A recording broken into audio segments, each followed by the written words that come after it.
Tonight on an all-new 2020. The saga of Mike and Dalia Dippolito was so outrageous, so unbelievable. Their relationship was like a powder keg. Those two had such sexual attraction. The reality show Cops is there waiting to capture every second. This is Sergeant Frank Ramsey, Boynton Beach Police Department. Okay, I'm sorry to tell you, ma'am, he's been killed. He's been killed, man. Can you imagine you come home from a simple morning at the gym and you find out that your husband's been murdered? I can't listen to him, man. You have to do our job. Listen, is there anybody that you know that you think would want to kill your husband? Did you ever love Mike Dippolito? Yes.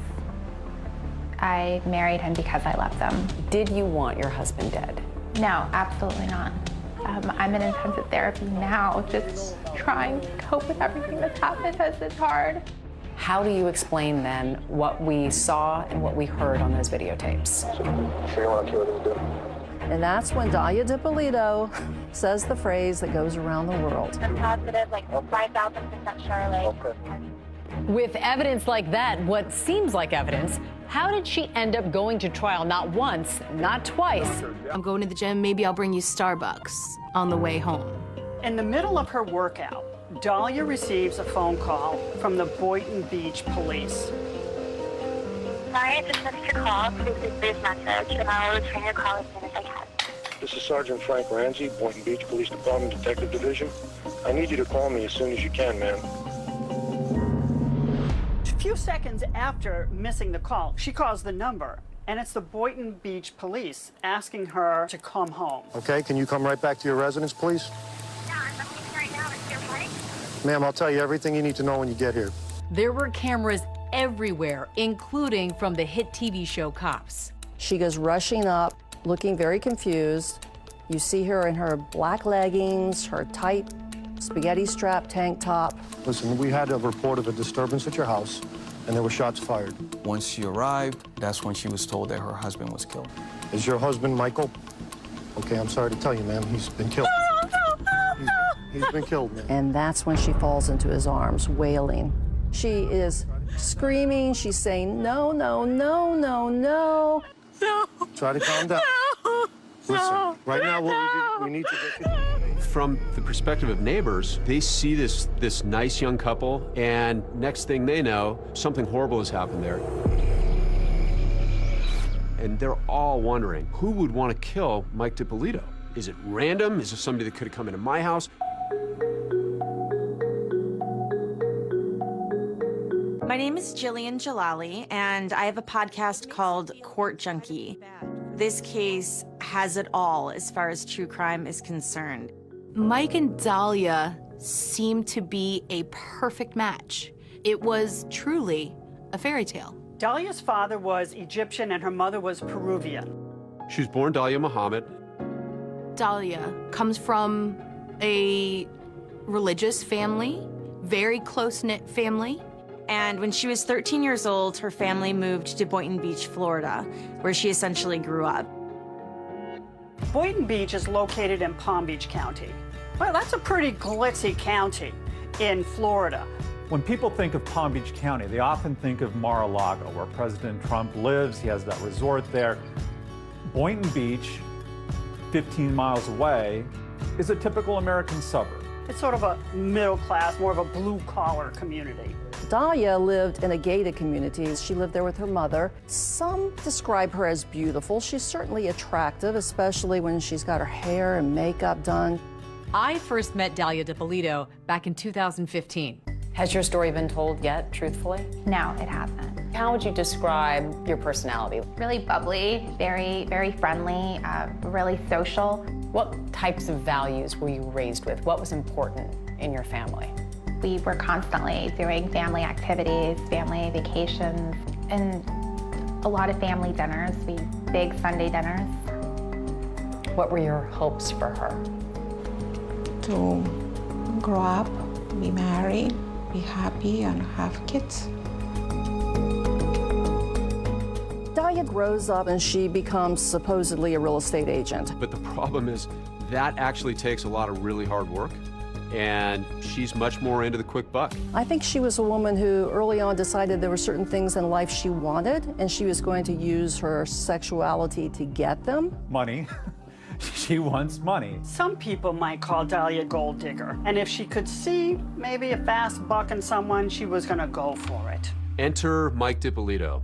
He says that when he met Dahlia, she was working as a paid escort. He meets her on a website called eros.com. He was ordering an escort to keep him company over the weekend. He ordered her like a pizza. Mike DiPolito is an interesting guy. Just like Dahlia, he wants a lavish lifestyle. He yearns for the finer things in life. Michael DiPolito was a muscular guy. He worked out, and he liked the high life, too. What was your initial impression of Mike DiPolito? Charming. What drew you to him? His personality. He was really, really engaging, and it felt a really strong connection. So, Mike DiPolito is a very likable guy. He's not afraid to be vulnerable. And he just seemed sort of like a guy you'd see at the gym, maybe not too bright, but working hard and trying to have a fun life. Mike describes his first meeting with Dahlia, that she was sweet, almost naive. Give me some insight into what it was like when you first met. We got into outdoor activities and stuff, and we got bikes, and we started biking together. What do you think Michael saw in you? My personality, who I was, my sense of humor. We talked about all kinds of things. We watched the news together. We were big movie people. We both love Starbucks, coffee drinkers. Mike had a very difficult upbringing, and I think he really yearned to feel loved and to feel safe and taken care of. He had this void that needed to be filled, and she made him feel like he had never felt before. But the problem that Mike had was that he was married at the time. They start an affair, a hot and heavy and steamy affair. He said the sex was unbelievable. Did you have any scruples about getting involved with a man who was still married? No, I was told that he was going through the divorce proceedings, and he had actually sent me papers showing that he was going through the divorce process. Not only did Mike DiPolito have a wife, he also had a checkered past. Well, long before he met Dahlia, he'd gone to prison for running a boiler room stock operation. He was conning old people over the phone. They would call people up and they would sell them these penny stocks, convince them that these were going to become stocks that were going to be worth a lot of money, but in actually were just scams. Basically like the movie The Boiler Room. Listen, I'm presenting you with an investment opportunity that I think you're gonna find very interesting. Where he's cold calling people and trying to get them to invest in foreign currency. He was ripping people off. Along the way, he was definitely making enemies. Mike pled guilty to organized scheme to defraud, unlicensed telemarketing, and grand theft. And he served a total of 2 years in Florida State Prison, followed by 28 years probation. They're in love, they are determined to leave their past behind. So this ex-con and his former escort are in this whirlwind romance, and 6 months later, they're married. The way that it happened, it was just so impulsive, and it felt right. You went down to the county courthouse? The courthouse the same day, applied for the license. It took a couple of days to, for it to legally be official and everything. This was a shock to Dahlia's mother, Rhonda Muhammad. And she showed me her ring. I was like, wow, you got engaged? And she says, no, we got married. And you thought what? I wasn't happy at all, but it was time. If you look at the pictures of them, she has this beautiful smile. He's grinning, they're embracing each other. It looks like true love. From an outsider looking in, they're the happiest couple. And that brings us back to that hot August morning in 2009. Mike DiPolito is dead. He has apparently been murdered in his house. And the big question is, why? Who would want to do this? Police can't help but wonder if this grieving widow is actually keeping a deadly secret. Are you sure that you don't know anybody who want to kill your husband?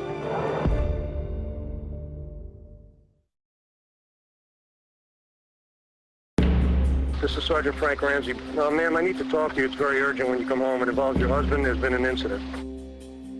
Can you imagine you've got your whole life ahead of you, and you're in love, and you're planning everything, and then you come home from a simple morning at the gym, and you find out that your husband's been murdered? I don't wish this on anybody. It's just beyond, words. It's so hard to be able to just fully express. Your husband, Michael? Okay, I'm sorry to tell you, ma'am. He's been killed. He's been killed, ma'am. The condo is surrounded by police cars. The street was mobbed with detectives, crime scene technicians. I can't let you in, man. We have to do our job. You have to find his killer, okay? She says, I want to see my husband. And the police say, no, you can't. If you want to help your husband, you need to go to the station with these gentlemen and tell us everything you know about who he knows, who he's connected to. And they put her in the police car, and now she's being whisked away to the police station.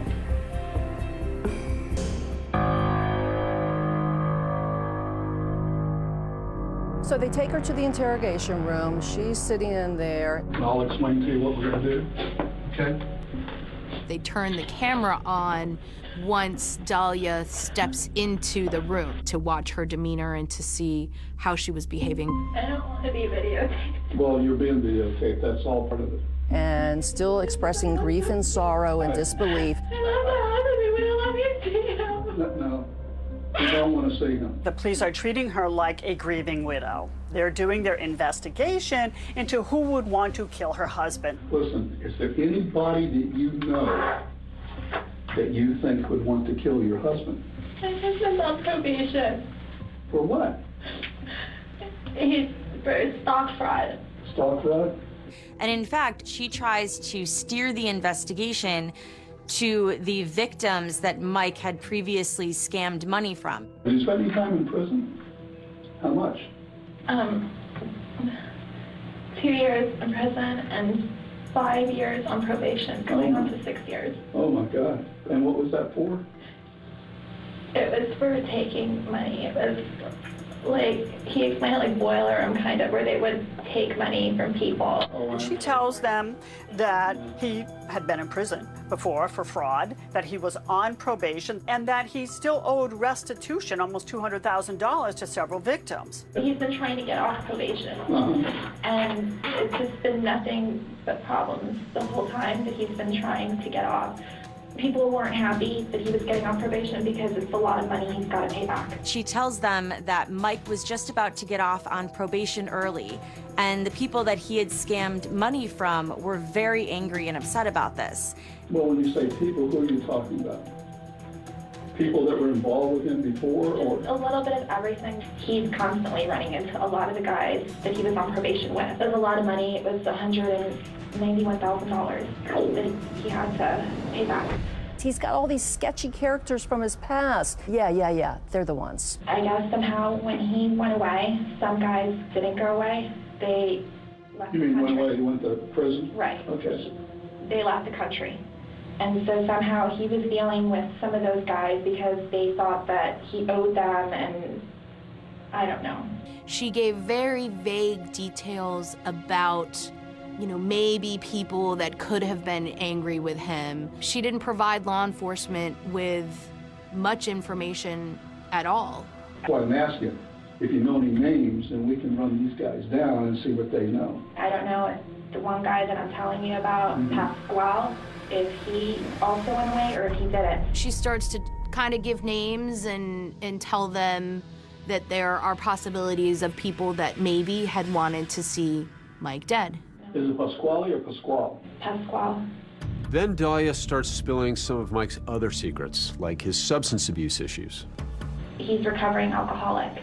Dahlia tells detectives that her husband Mike struggled with demons, alcohol, and drugs. And so with him, it's very important to be like on a schedule and, you know what I mean, like have a system and very organized with everything.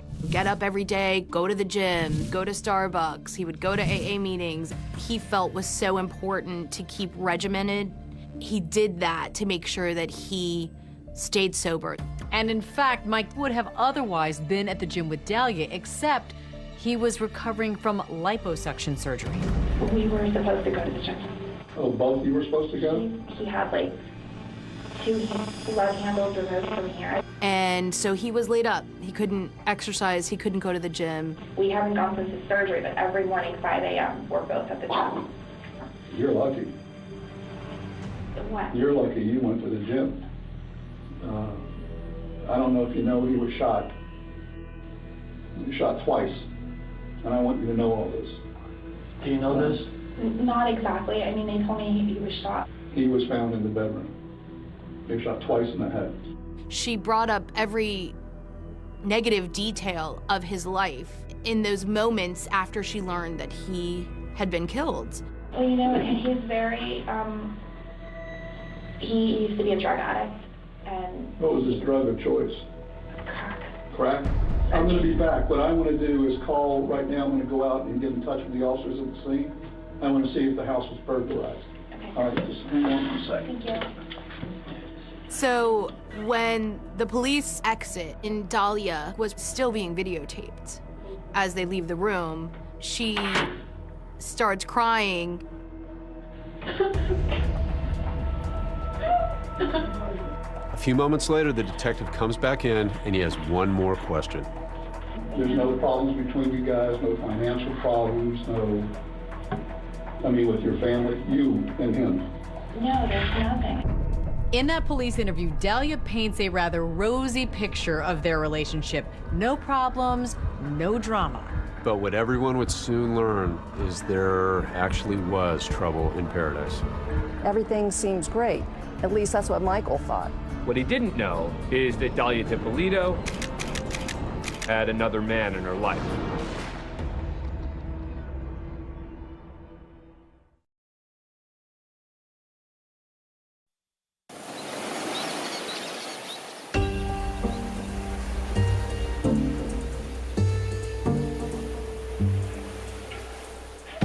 As Dahlia DiPolito sits in that interrogation room, there is still a lot that investigators don't know about her.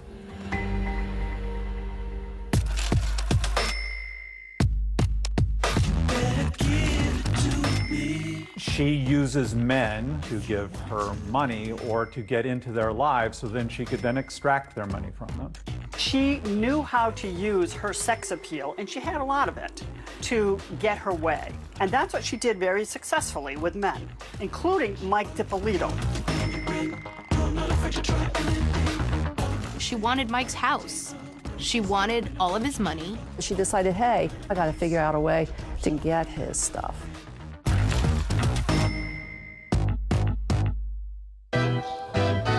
She had several men wrapped around her fingers. One of those men was a Florida businessman, Mohammed Shihada. He was a 32-year-old Jordanian national. He was a quasi-actor. In fact, if you go to the site for Mohammed's talent agency, his online portfolio is still there. He really enjoyed playing poker and gambling in Las Vegas.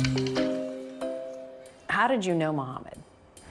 I met him a long time ago. He had a convenience store business, and I had actually walked into his store. And that's where we struck up conversation, and we both had Middle Eastern background, and so we just ended up developing a friendship. And you stayed in touch for how many years? Throughout the course of maybe like 15 years. So you considered him a close personal friend? Considered him a friend. I wouldn't say close.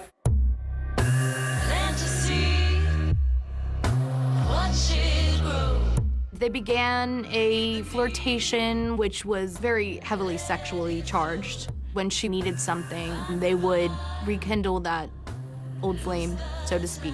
If she needed to vent about a guy she was dating or a relationship that she was in, she would talk to him. So in July of 2009, after Dahlia was married to Mike, she reached out to Mohammed once again, as she had done over time. She starts a narrative with him about Michael DiPolito. Dahlia told Mohammed that she was physically abused, that he was controlling, and she just needed out of the marriage. Were there any stresses on the marriage? We got into little arguments and things, but it wasn't anything major. But Dalia tells Mohammed that her husband is abusive, emotionally abusive, so much so that a regular divorce isn't going to cut it. So she wants Mike out of her life for good and turns to Mohammed for help. She wants for a more permanent solution to her problems. Dalia confides in Mohammed that she wants Mike DiPolito killed. They meet at a gas station in Boynton Beach. Dalia tells Mohammed that she's desperate, that she needs to have Mike killed. It's a common thread throughout these types of cases. Beautiful women, and they also often involve allegations of abuse. Mohammed is really nervous that if Mike DiPolito is killed, that law enforcement would come back to him, and he didn't want that to happen, and he didn't want Mike to be killed.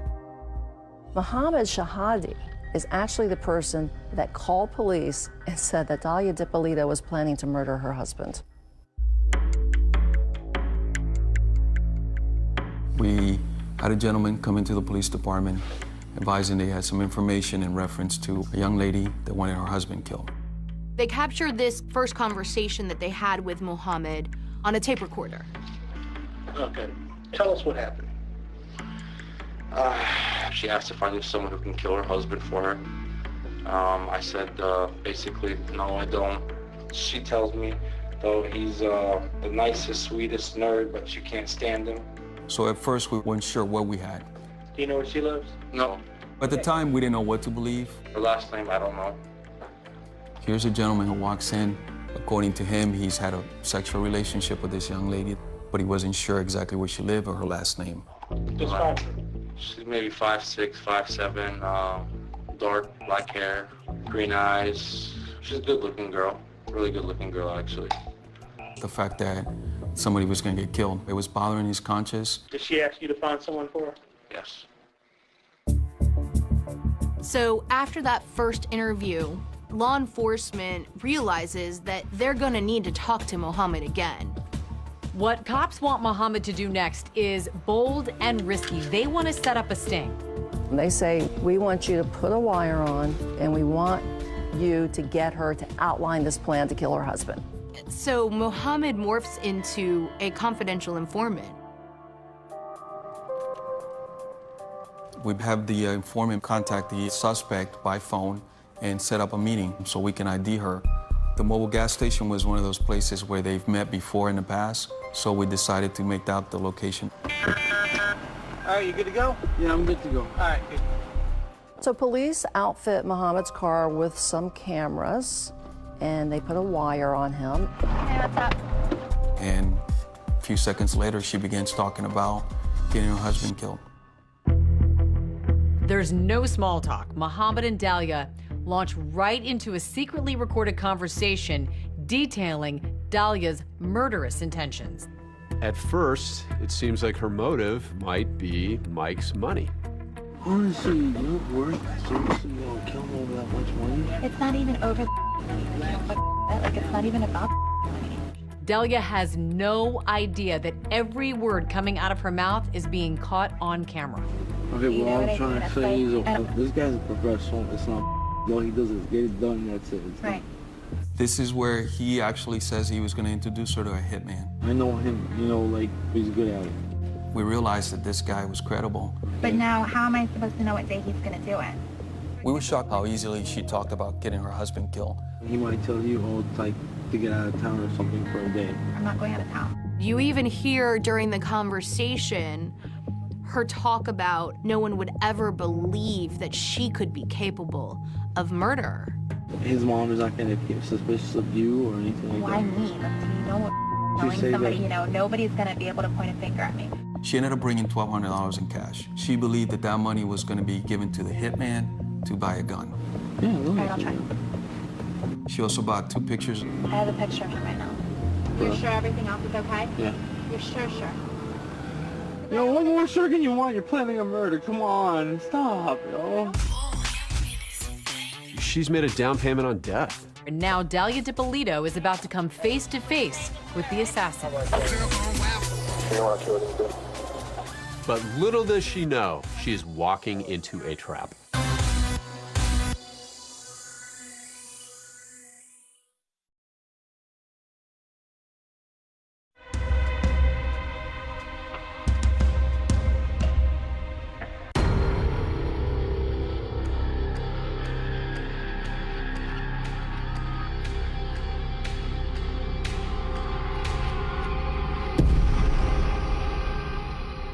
After Mohammed Shihada alerts Boynton Beach police about Dalia Dippolito's deadly plan, Dalia meets face-to-face with that hitman.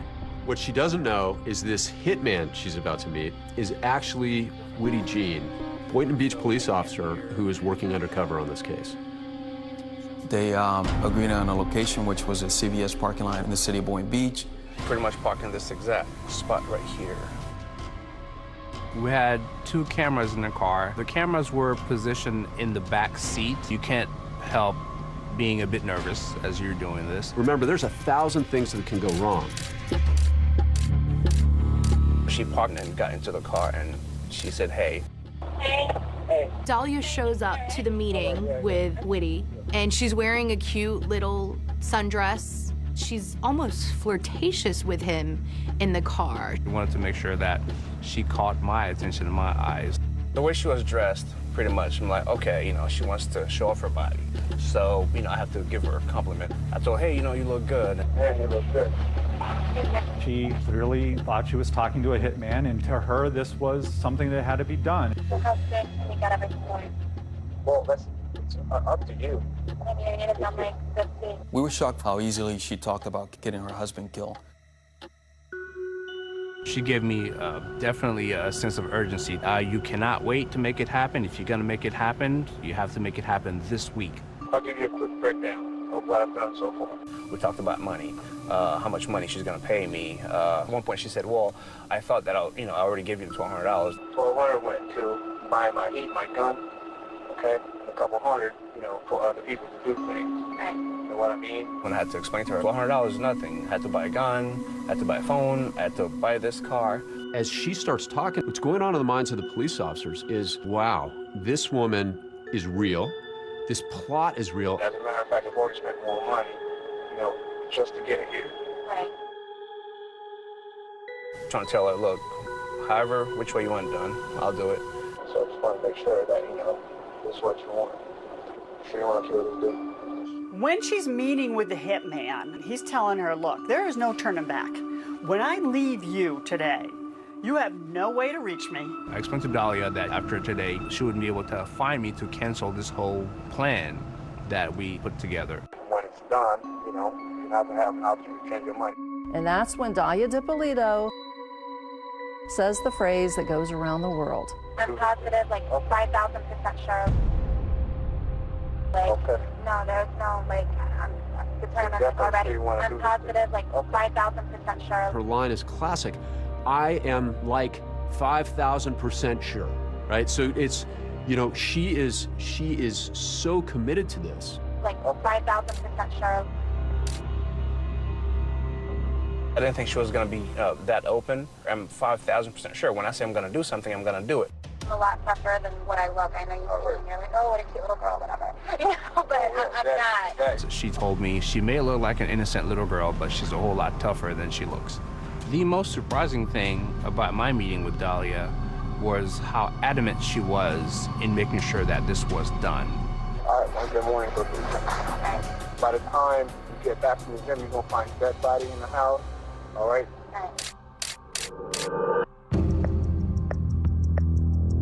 As the Boynton Beach Police Department are preparing for their starring role in this true crime drama, Cops television show are like flies on the wall, recording every bit of it. Our police officers, our detectives, our professional staff, they every day are doing things in our community to keep people safe and to save lives. And for us, it was a great way to showcase that and to let the community and the larger community know what these heroes are doing every day. Now, the Boynton Beach Police say that show had been interested in their department for several months. And arguably, their cameras had never captured a scene quite like this one. They are about to hit the jackpot. Everybody knows why we're here. Chachi, you and Brian will go with me. Frank or somebody will call the wife. Just like the undercover instructed her to leave the house, she did. She grabs a smoothie, and she grabs her purse, and she says, bye, Mike, and she goes off to the gym. Dalia is at the local LA Fitness, but back at her condo, police are there setting up an elaborate trap. That looks good. I like it. We've had set up a fake crime scene around the house, yellow tape around the streets, around the house. We make it look like her husband had gotten killed inside the house. At 6:21 a.m., as Dalia Dippolito was working out, that's when she misses that call from the sergeant at the Boynton Beach Police Department. Sergeant Ramsey, can I help you? Is this Miss Dippolito, please? He intentionally pronounces her name wrong to throw her off. Once he got her on the phone, told her that something had happened and we needed her to come to the house. They needed to break some news to her. No, ma'am, I need to talk to you. Ma'am, I'll tell you everything you need to know when you get here. As Dalia approaches, she sees what's really a crime scene. She sees police, tape blocked off. So the condo is surrounded by police cars. There's a crime scene van, there's crime scene tape, her apartment's roped off with the tape. The front door to the townhouse is wide open with black fingerprint dust everywhere. Dalia arrives from LA Fitness from going to the gym. And she rushes up. Dalia Dippolito doesn't know she's being set up right now. A really buff police sergeant tells her, your husband has been murdered. Is your husband Michael? Okay, I'm sorry to tell you, ma'am, he's been killed. Before the words are even out of his mouth, she starts crying. And he even hugs her, and she figures she's got them wrapped around her finger just like all these other men. And little does she know, her world is about to come crashing down. I tell you, ma'am, he's been killed. Going into his arms. She's wailing. As I watch her breakdown as she starts to cry before the word killed is even said, this was the role that she had practiced. And the play acting continues when they get Dalia into that interrogation room.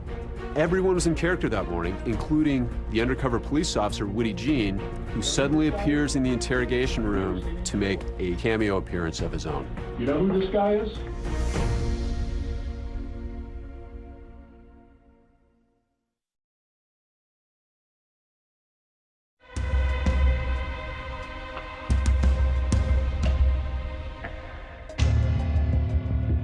And tell us everything you know about who he knows, who he's connected to. Don't worry, we've already taken care of your dogs with animal control for right now. Everything's under control.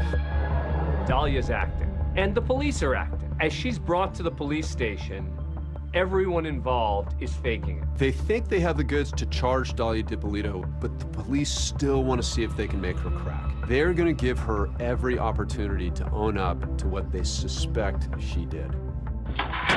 You have the right to remain silent and not answer any questions. Do you understand that? She absolutely thinks that she has everybody fooled. He was found in the bedroom. He was shot twice in the head. He wouldn't open the door unless it's somebody that he knows, because Well, we don't open for anybody.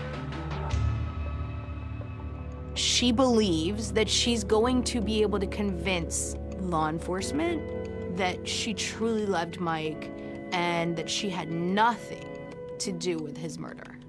When the police asked Dalia if she wanted her husband killed by any chance, she denied it, completely denied it. No. You wouldn't want to kill him, I hope. Not at all. We are fine, like there's nothing. Dalia Dippolito is pretending she knew nothing about this, and the police are pretending like her husband is actually dead. Did you want your husband dead? No, absolutely not. Did you want any harm to befall him? Never. No, never.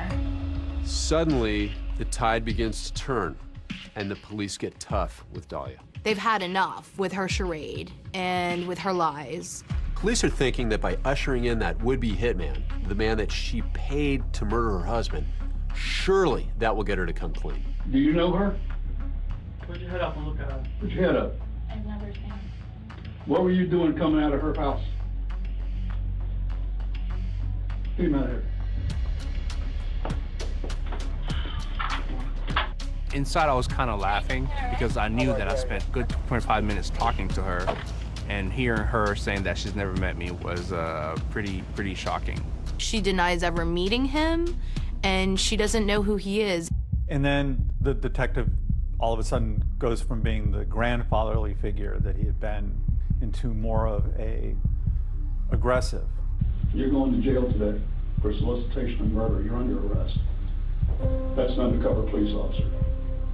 We filmed everything that you did, recorded everything that you did. You're going to jail for solicitation of first-degree murder of your husband. I didn't do anything. Did you hear what I just told you? I heard what you said, but I didn't. Everything, listen to me. Everything has been recorded. You were photographed in the convertible when you sat in his car in the front of CVS. What do you want to do? I don't think for a second that she thought that investigators in the interrogation room were going to turn on her. Listen to I me. didn't do anything. You're going to I jail. didn't do anything, please. I didn't do anything. Can you talk about that moment when you realized the tables were turned? I panicked. I was just completely frozen, and I couldn't move. I couldn't really process and digest everything that was going on. Shockingly, the Boynton Beach Police Department media director posted the video of the staged crime scene. The Boynton Beach Police uploaded the video the same day. This was our way of getting video to our local media. We uploaded the video just as we did dozens of other videos. We see this stunning video of this takedown, this woman crying and wailing. We'd never seen anything like it. It's always a risky move for the authorities to release any information during an investigation. But Florida is one of the most open states in the country when it comes to sharing information with the public. In a matter of hours, we were getting phone calls from national and international media. I need you to take her to the station. I thought it was going to be a very hot story. There's the jilted husband, there's money, there's video. If you want to help your husband, okay? If you want to help your husband. We were stunned. We were delighted. When law enforcement confronts her with all of the evidence that she wants Mike DiPolito dead, Dahlia denies that. Listen to I me. didn't do anything. You're going to I jail. didn't do anything, please. I didn't do anything. She's sticking to her script. She's crying. And with the spotlight on Dahlia, the grand finale is about to unfold. So finally they say, guess what? He's alive. He's alive. Come here, please. Come here. Mike, come here, please. Come here. 3 words to describe Dahlia. Liar, liar, liar.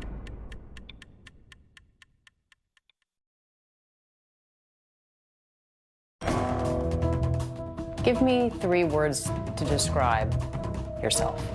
Who is Dahlia DiPolito? Understanding, sweet, and compassionate. 3 words to describe Dahlia. Liar, liar, liar. What was that? I didn't do anything, and I didn't plot anything. It wasn't like, you know, kill him softly, don't hurt him.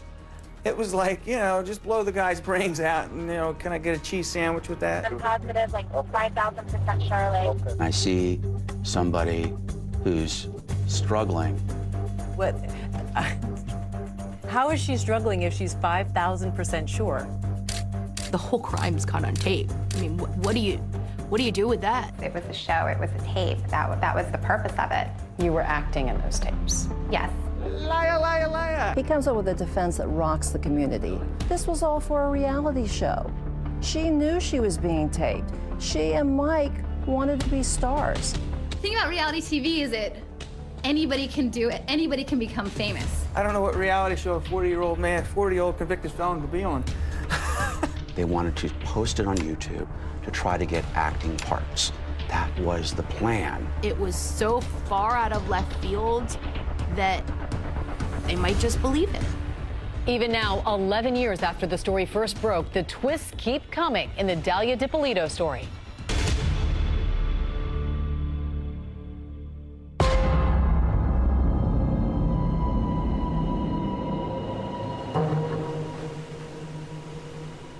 On August 5th, 2009, Dahlia DiPolito's life changed forever. Thank you for coming. I'm sorry to call you. First, police tell her her husband is dead. Is your husband Michael? Okay, I'm sorry to tell you, ma'am. He's been killed. Then she's told she's been caught on tape planning his murder. You're going to jail. I didn't do anything, please. I didn't do anything. Tell me you didn't do anything. I didn't do anything. You're going to jail today. You kept saying, I didn't do anything. Just over and over and over again. Was that all you could think of to say? They were accusing me of trying to have my husband killed, and I didn't. So that's what I kept continuously telling them. When they turn the table, she doesn't fess up. She just keeps denying everything. And lacking that confession, they kept trying to shock her more and more.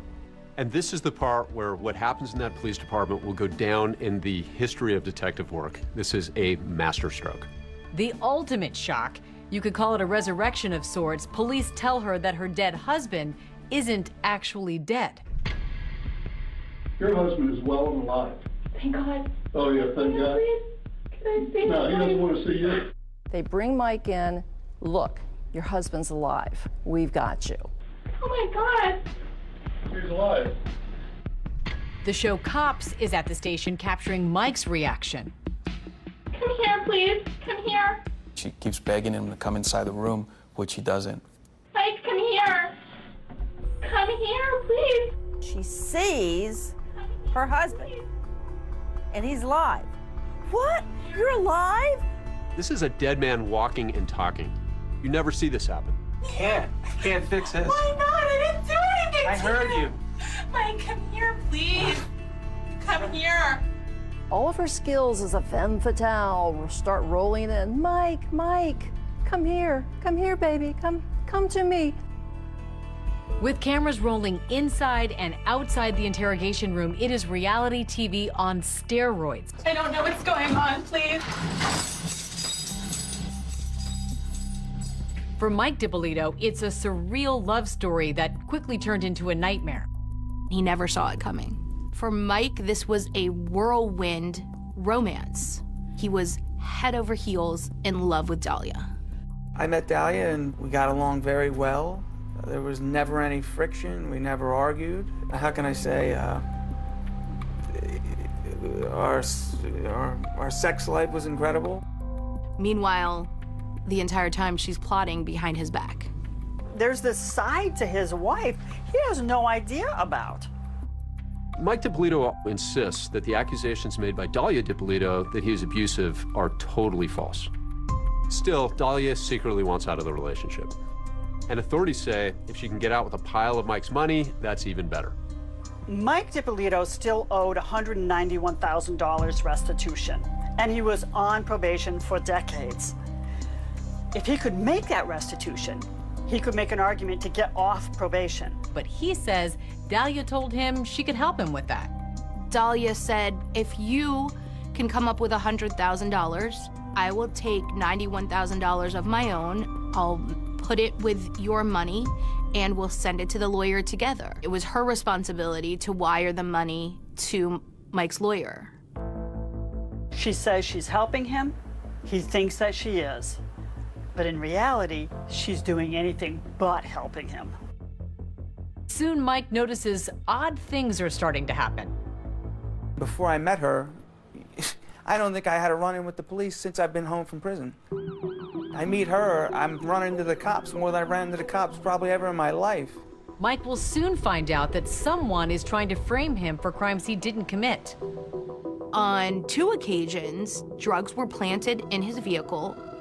Mike decides to take Dahlia away for a couple of days to the Ritz-Carlton. Mike is stopped by a police officer, and the police officer tells Mike that they had received an anonymous call saying that he was dealing drugs out of his Tahoe. He goes, do you mind if we search? I said, absolutely, go ahead.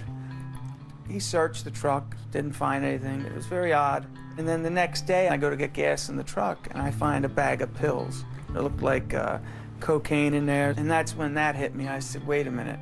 You know, somebody put this in my truck and called the police on me. They just didn't find it. Authorities say Dahlia figures he's an ex-con, and if she can get him sent away for drugs, he'll be gone for a really long time, and she's home free. I remember I looked at Dahlia, I said, did you put drugs in my truck? She adamantly denied it, so I let it go. Fine, fine. But you know, every instinct's telling me that it doesn't make sense. In fact, according to authorities, what she's really trying to do is get Mike DiPolito out of her life. And that $100,000 he'd given to Dahlia, she was supposed to wire it to his lawyer, but she hadn't. I knew clearly she stole my money. She's telling me she's going to get it back, and I'm doing everything in my power to believe her. He just stays in the relationship. He seemed to be, I don't know, for lack of a better word, a chump for love. Your ex-husband, Michael, claims you stole a lot of money from him. Money that was supposed to be used to pay his restitution. Did that happen? No. It's money that he was hiding. Police say that after her plot to try to get him jailed doesn't work, she ups the ante. One morning, he gets a knock at the door. We knocked on his door, and we actually woke him up. All I see is a bunch of cops, and I'm like, oh boy. I go downstairs. Police department, open your door. I hesitantly open the door. First, he didn't know what was going on. I thought they were there to arrest me. And we ended up telling him what we were there for. You have to come with us. Your wife's going to have you killed today. Your wife has hired a person to kill you. Relax, just relax. Take it easy. Clearly, this just hits him like a ton of bricks. I mean, he literally takes a step back. We ended up taking him out of the house and driving him straight to the Boynton Beach Police Department. They already know why we're here. Your wife hired somebody to kill you. I also played a little bit of audio where she says, hey, I'm 5,000% sure that I want him killed. I'm positive, like 5,000% sure. It wasn't like, you know, kill him softly, don't hurt him. It was like, you know, just blow the guy's brains out and, you know, can I get a cheese sandwich with that? Even from behind bars, Dahlia is not finished trying to manipulate Mike DiPolito when she makes an astonishing phone call. Well, hello. Hey, it's me. Yeah, what's up? Nothing, Mike. Can you please come here? Is she ready to confess, or is this something else? Everybody asked me, why'd you take the phone call? I had to take the phone call.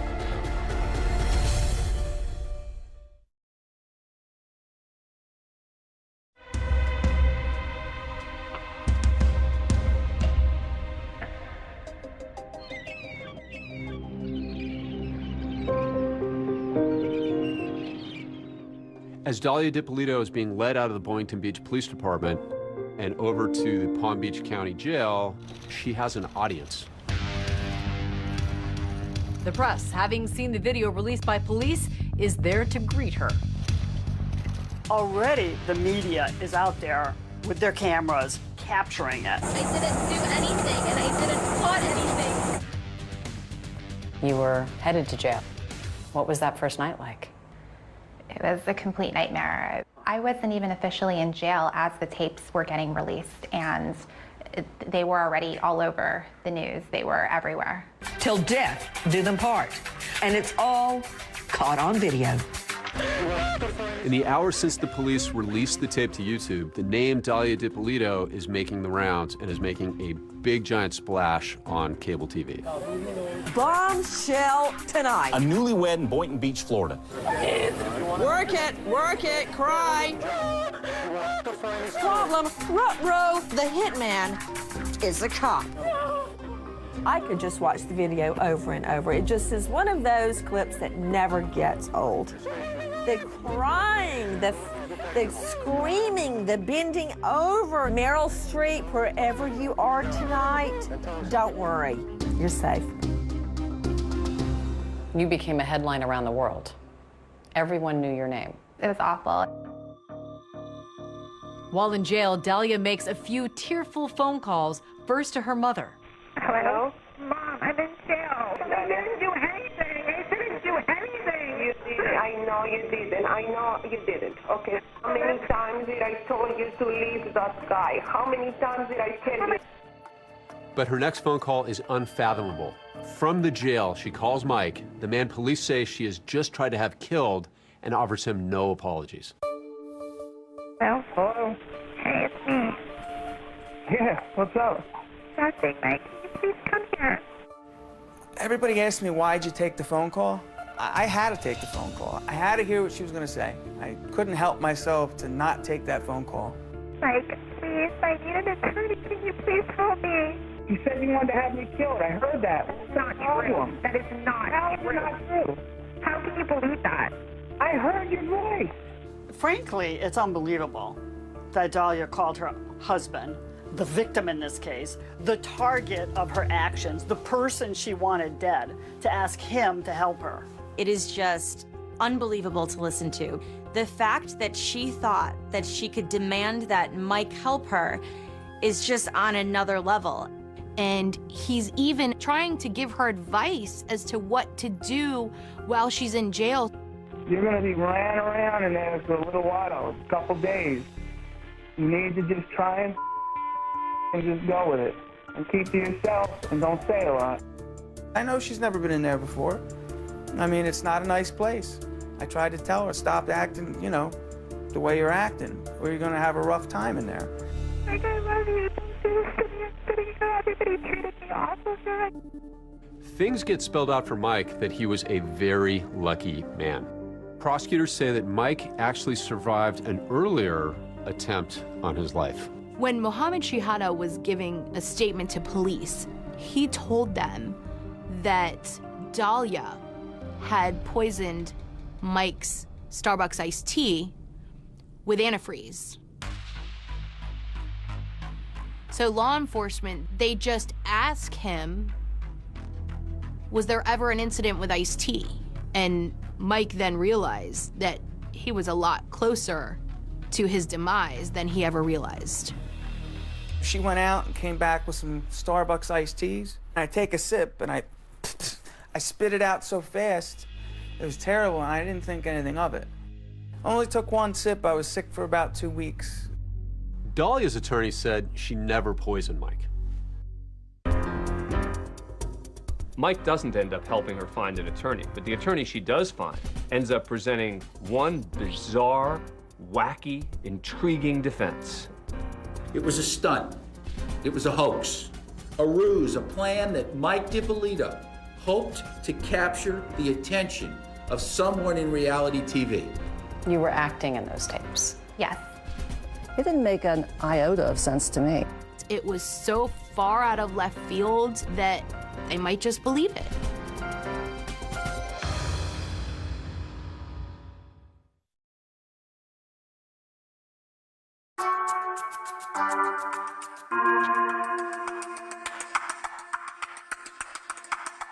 We begin with the trial of a Florida woman arrested for plotting to kill her husband. Your trial. Can you describe what that experience was like for you? Confusing, really difficult. The cameras were there. The TV shows were actually filming the whole thing as I'm entering the courthouse.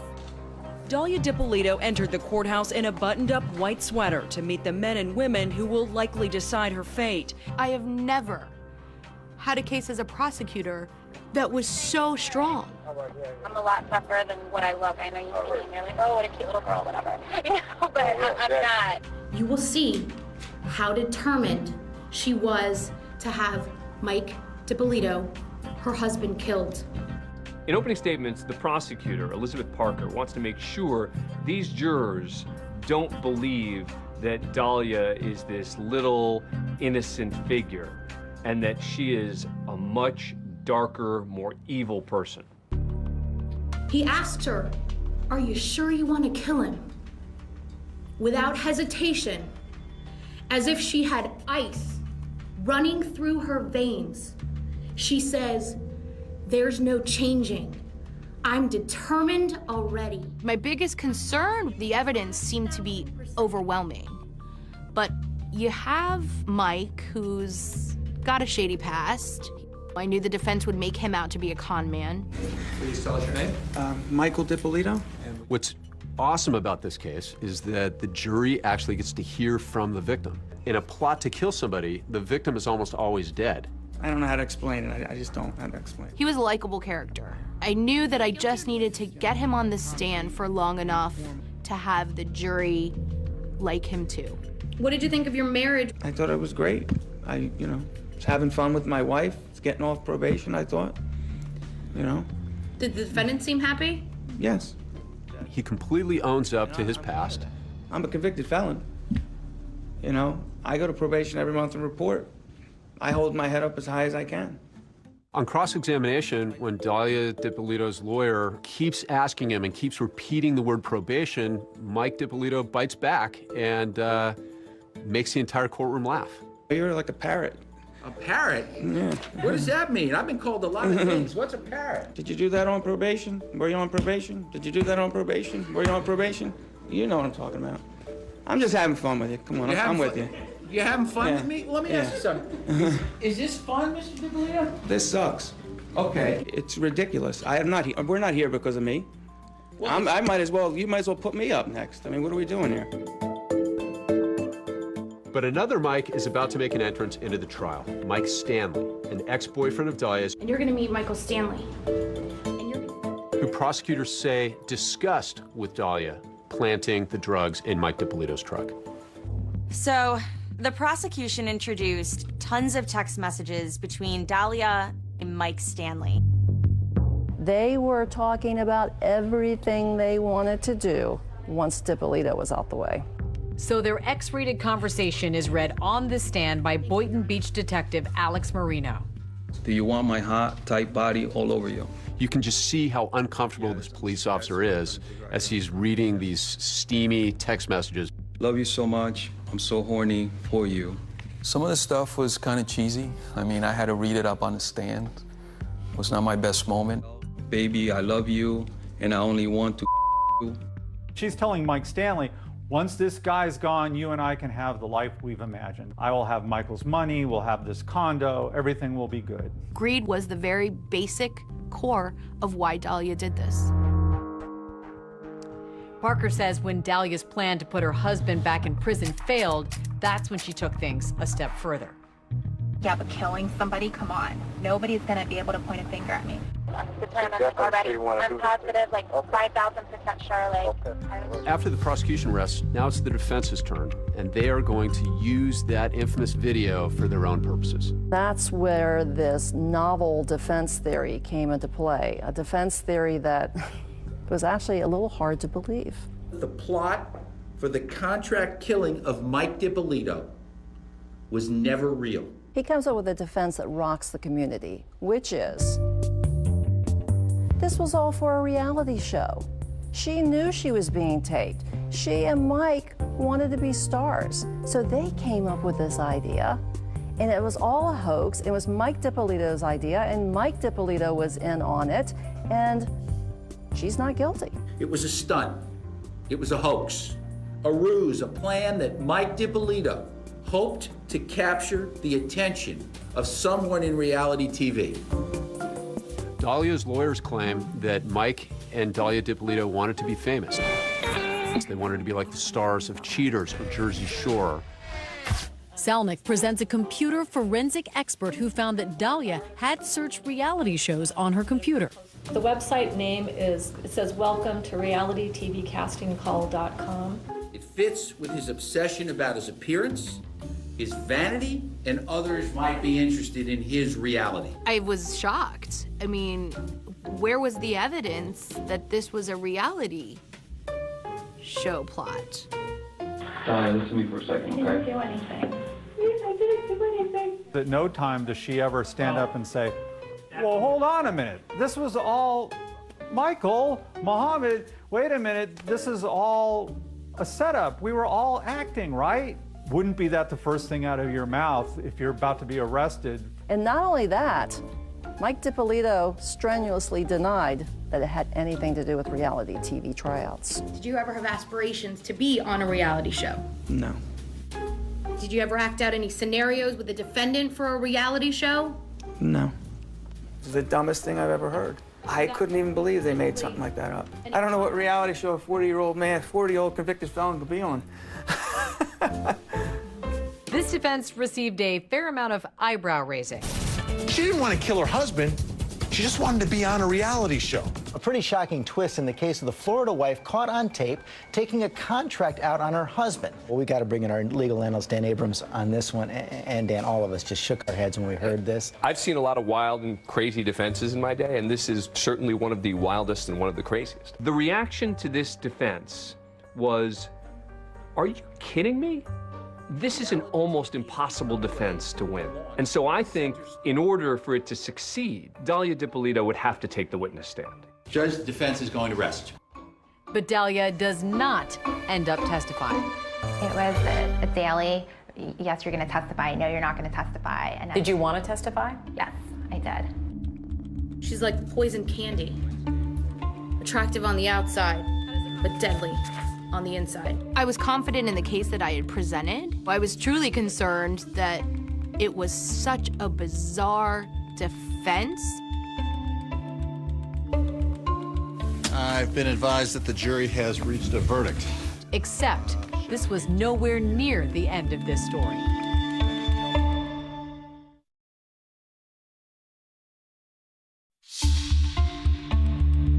Now closing arguments continue in the Dalia Dippolito murder for hire trial. And this case will go to the jury before lunch.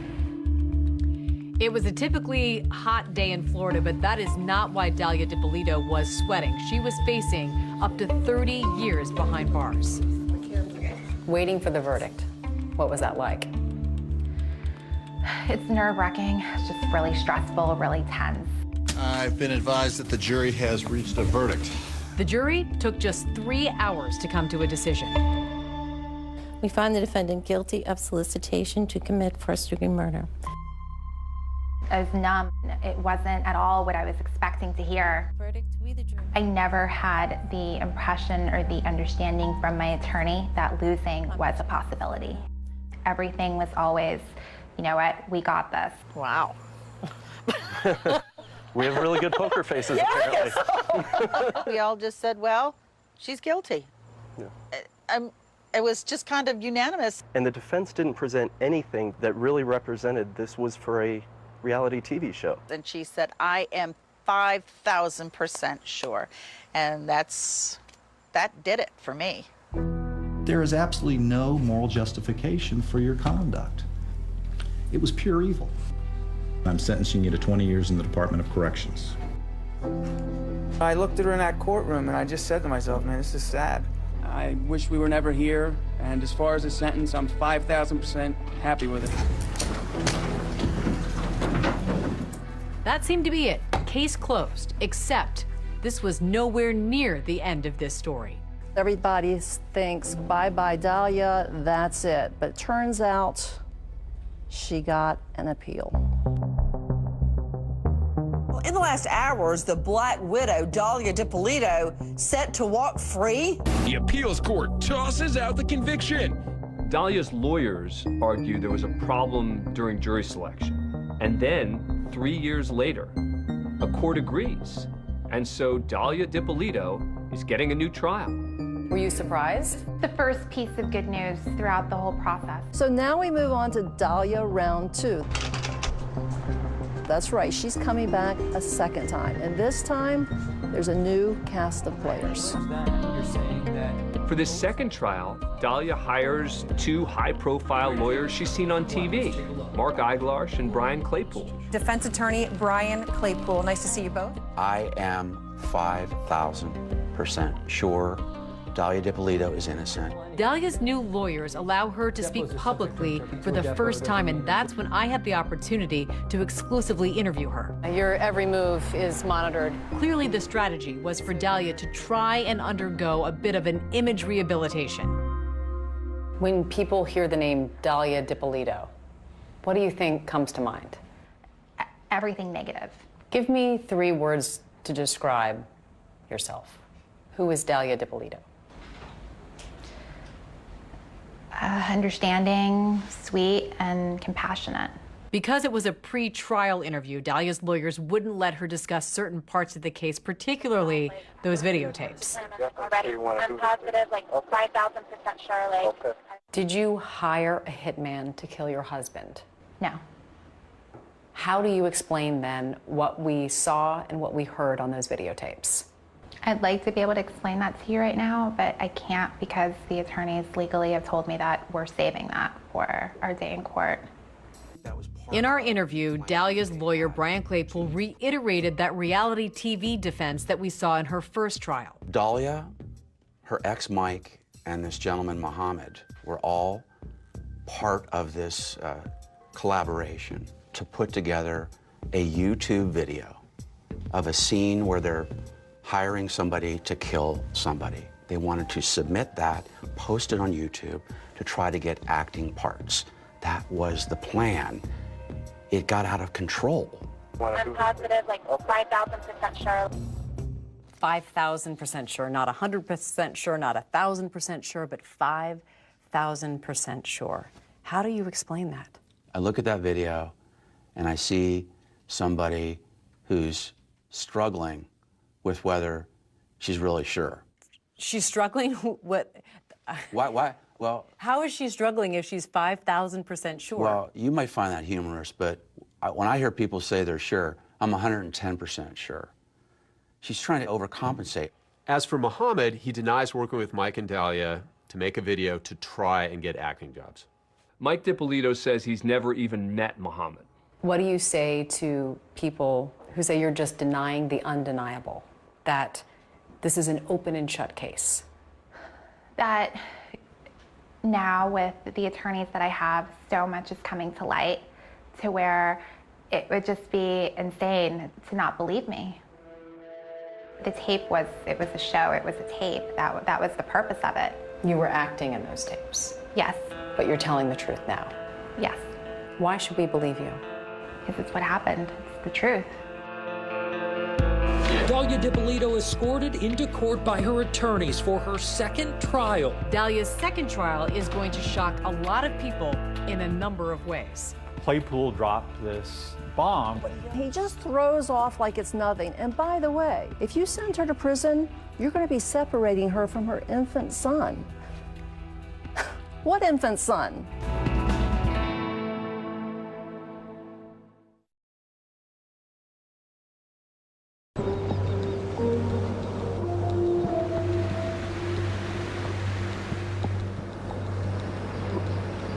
Walking on the sidewalk right now, this doesn't happen very often. No, this doesn't happen at all. This is the first time I've had to walk in a long time. Yeah, your every move is monitored.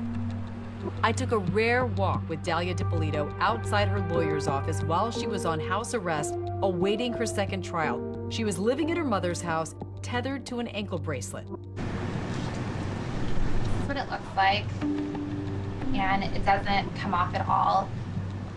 You've been living under house arrest for the better part of 5 years, nearly 6 years. What's been the hardest part? Not knowing when it's over, not being able to leave, watching everybody around me being able to come and go as they want, and I can't do that. After Dahlia's first trial, she was convicted. Prosecutor Liz Parker wrote a book about it called Poison Candy. This is what she wrote about you. She was poison candy, sweet, delicious, mouth-watering on the outside, but deadly within, and designed to cripple the innocent. What's it like hearing those words? It's hurtful. When I found out that the book was out, I was suicidal. Do you think people will change their minds about you when they hear from you in your second trial? I'd like to believe so.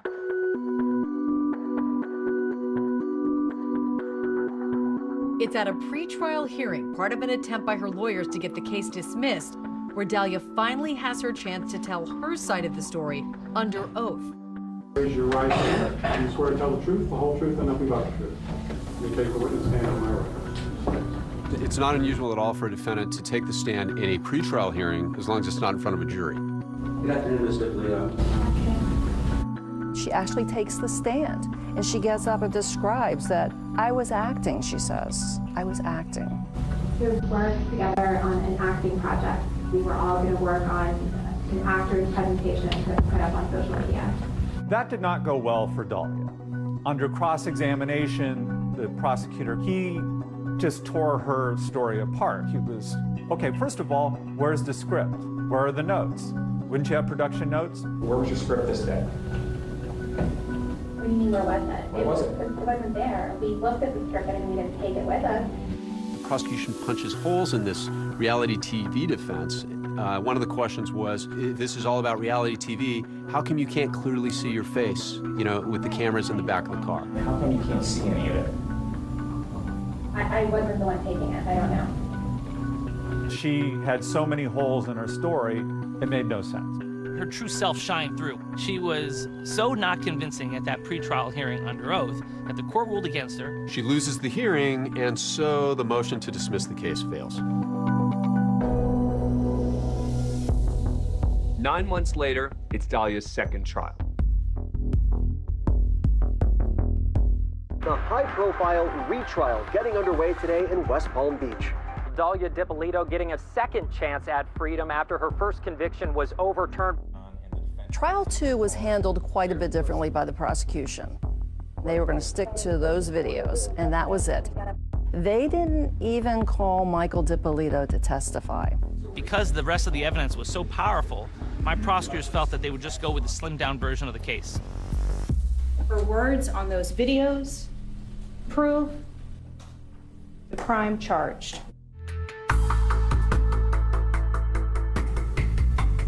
In the second trial, Dahlia's lawyers abandoned this reality TV defense.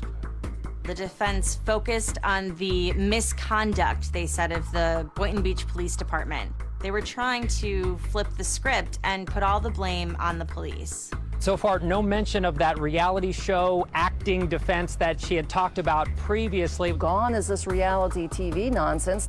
Now they're leveling their charges against the Boynton Beach Police Department because Boynton Beach had brought cops in. Bad boys, what you gonna do? That opening theme song, Bad Boys, is so synonymous with the show, a show that is supposed to put a spotlight on the good work police do every day. Bad boys, what you gonna do? What you gonna do when they come for you? At the beginning, the Boynton Beach Police Department really wanted to highlight their professionalism by participating with the cops' television show, but at the trial, the defense really hammered them and went after them, effectively putting them on trial. This is a fake crime scene, right? Right? Yes. It's all pretend, right? Yes. It's all made up, right? Yes. And you think that's a good use of taxpayer money? My opinion doesn't matter. The presence of the cops' TV show created a frenzy within the Boynton Beach Police Department to manufacture good television. They tossed Dahlia Dippolito under the bus. They made this way more than it ever was. And they could care less about her constitutional rights. The Boynton Beach police say there was no wrongdoing and they were just trying to gather evidence. Cops filming with the Boynton Beach Police Department had nothing to do with this investigation. It was just a coincidence as far as timing was concerned. Then the defense pulls out its ace card, and it's a showstopper. Claypool gets up, he's making this dramatic closing argument, and he just throws off like it's nothing. Give her that freedom back to go home to her family and her infant son. By the way, if you send her to prison, you're going to be separating her from her infant son. We all sort of are like the reporters in the back row. We're all sort of like, look, did I just hear that she has a child? The latest bombshell was dropped last night during closing arguments. Turns out it was the appliance repairman. He came to her house, they fell in love, she got pregnant, and she had a baby, all on house arrest. And right now, we're on verdict watch in the Dahlia Dippolito retrial. I think there was a general expectation that she would be convicted. A bombshell announcement in the murder-for-hire case against Dahlia Dippolito. We, the jury, feel that we cannot reach a unanimous decision. The jury telling the judge late today they are deadlocked. I must declare a mistrial at this time. There were 3 votes for guilty and 3 votes for not guilty. Courtroom shocker, Dahlia Dippolito walking out a free woman after a judge declared a mistrial in her murder-for-hire retrial. I can count on one finger the number of people in this country who felt we even had a chance in this case. Whenever you don't get a conviction, you're disappointed. But I knew that we had a great team and we would do it again and perhaps do it a little differently. Immediately after trial number 2, the state attorney, Dave Ehrenberg, said, we are taking her to trial again. There was not a second when we thought that we would let her go free. Not a second. prosecutors vowing to try her a third time. And so now we're going on to Dahlia Chapter 3. This is the third time DiPolito has been on trial for this murder for hire case.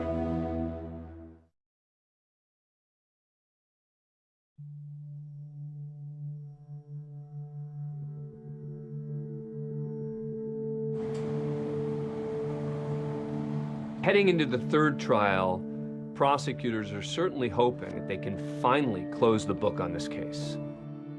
We knew she tried to commit murder, and she had gotten away with it thus far. And until we heard the word guilty, we were not going to be able to exhale fully. This is the third time DiPolito has been on trial for this murder for hire case. Well, the prosecutors for the third trial this time went back to the original strategy of putting on more of a prosecution. We wanted the jury to get more context. We wanted the jury to see Michael DiPolito. Introduce yourself to the jury for the record. Hi, my name is Mike DiPolito. By humanizing the victim, you impress upon them truly the importance of this case. It's vitally important that they put him on the stand.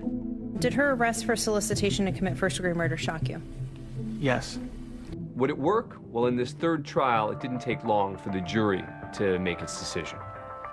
A verdict for the woman on trial in a murder for hire.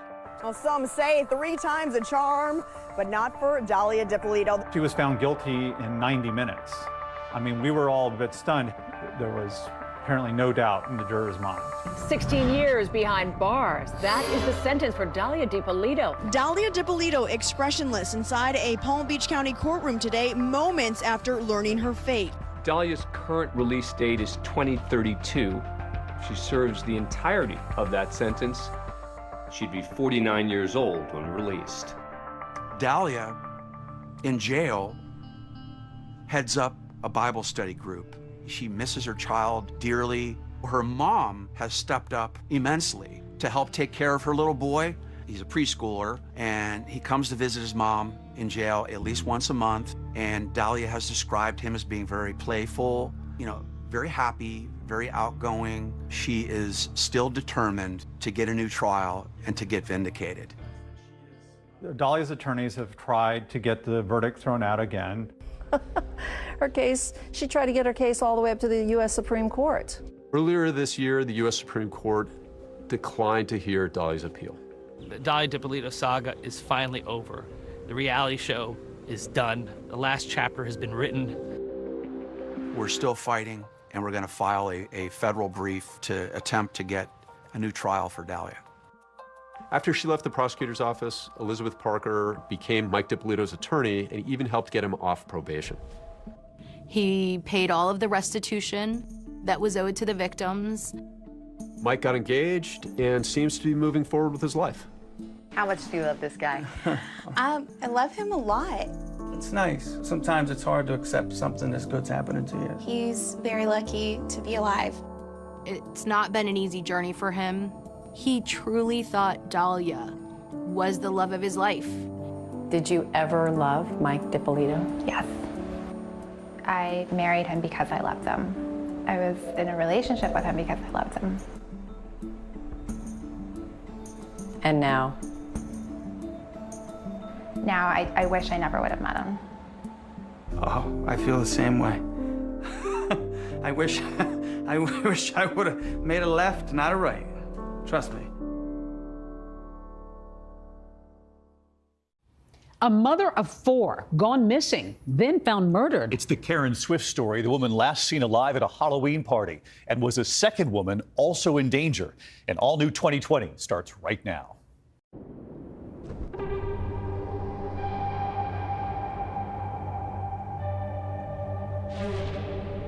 It was a really big deal. This beautiful blonde-headed lady comes up missing after a Halloween party. It was just supposed to be a fun night out, adults only. What's the overall view of this young mom who suddenly goes missing? People liked Karen, they liked being around her. Tonight, the shocking trial and the ex-wife you'll only see on 2020. This is a man I was married to that I shouldn't have been afraid of. But what about his first wife? My mom was going out more, which made me start to question why. When they found Karen's vehicle, it had a badly damaged flat tire. It appears that this screw was mainly inserted into the tire. It was literally screwed into the tire. So this is where you found the smashed cell phones? In this area here. Not one, but 2 smashed phones. I thought maybe somebody saw her walking and grabbed her. She doesn't hold back. I can see Karen going over there and letting him have it. This case is wild, to put it mildly. It's wild because the circumstances are just so unique.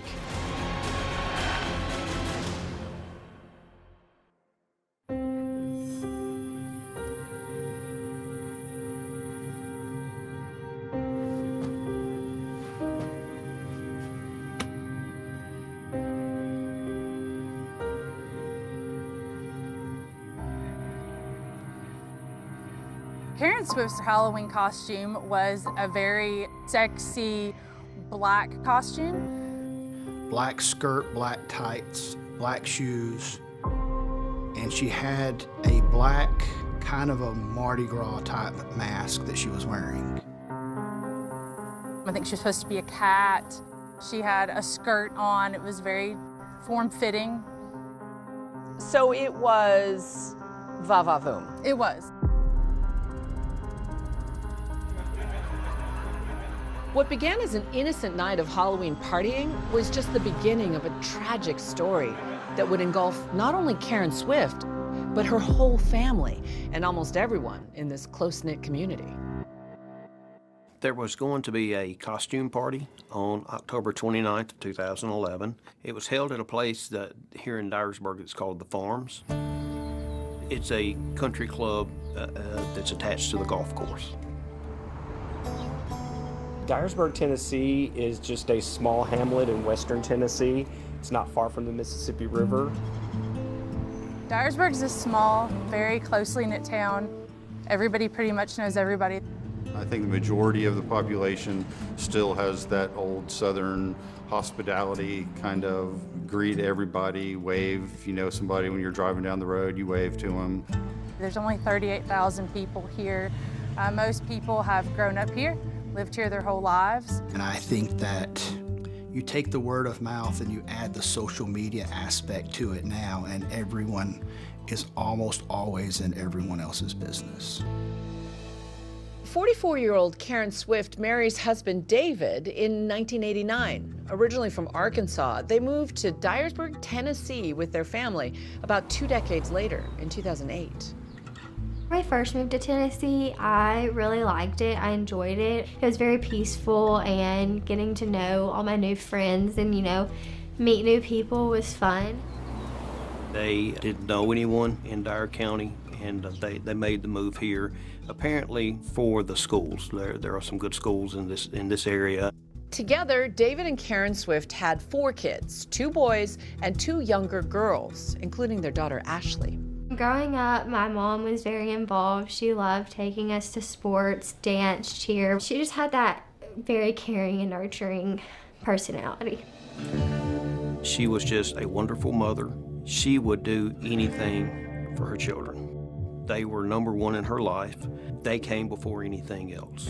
Karen was always kind of a fun-loving, bubbly type personality. Tried to, even when things were not going particularly well, tried to keep a positive attitude. Her friends really liked her, and she had a lot of friends. So she was someone who was beautiful, someone who appeared to be happy with her life, and things appeared to be going very well for her. Karen was outgoing, gregarious. She made friends very easily. People liked Karen. They liked being around her. And on this cool, clear October night, Karen was headed out with her friends, while her daughter Ashley, who was 9 at the time, was heading to a sleepover at her friend's house. I remember I was staying at a friend's house, and my mom was going to a Halloween party with some of her friends, and my dad was going to stay home with my sister. Karen Swift went to the Halloween party with Bill Bona and Kathy Bona. The party was hosted by 15 to 20 different couples. The women kind of did all the decorations, put everything together. The guys just kind of showed up. And it was just supposed to be a fun night out. Adults only, dress up, have fun in a costume and just socialize with one another. Karen arrived at the Halloween party probably around 8 or a little after 8 p.m. That night, Karen was in a pretty good mood. I mean, she was able to go out on the dance floor and talk to different people. People were drinking, having a good time, music was playing, people were out dancing. Karen was walking around talking to several people. I remember seeing her on the dance floor at least one time. And she left with Bill and Kathy Bono probably around midnight that night. And they went to McDonald's to get some French fries. So they went through the McDonald's drive-through and then went home to Kathy and Bill Bono's house. While they're at Bill and Kathy's house, she gets a call from her daughter, Ashley. When we were starting to go to bed, I decided that I wanted to go home. I called my mom and asked her to come get me. Karen immediately told Kathy, I've got to go, my baby's sick, I'm gonna go pick her up.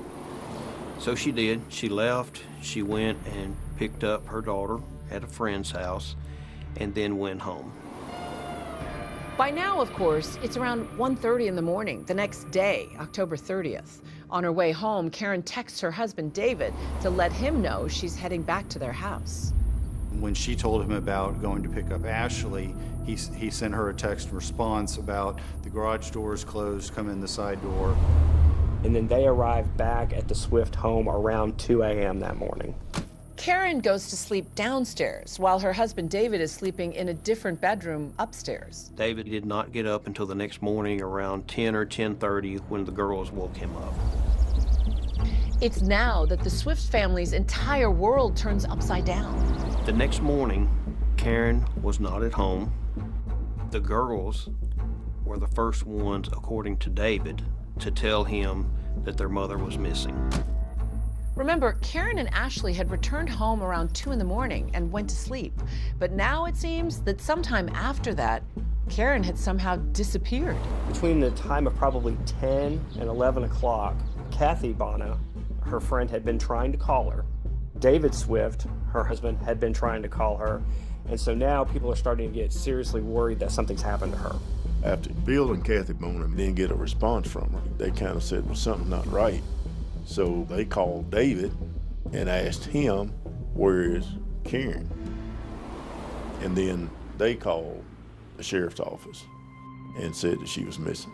Shortly after that, David made a phone call to the sheriff's department and reported that his wife was missing. Karen's disappearance quickly became a mystery, and it would begin with the discovery of her abandoned car, a key piece of evidence that transforms this from a missing persons case into something far more sinister. So she shows up missing. There was a lot of different theories about what was going on. There were many clouds of suspicion.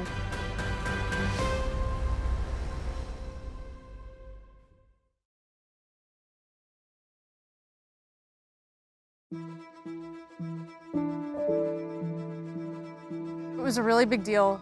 This beautiful, blonde-headed lady, mother of 4, comes up missing after a Halloween party. Everybody was talking about it. The morning of Karen's disappearance, her car is discovered less than a half-mile away from her home.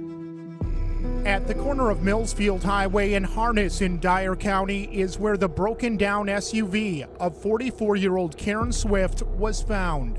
I saw the car sit there for a day or so. Karen's gone, and that's what's important, and we just want her to come back.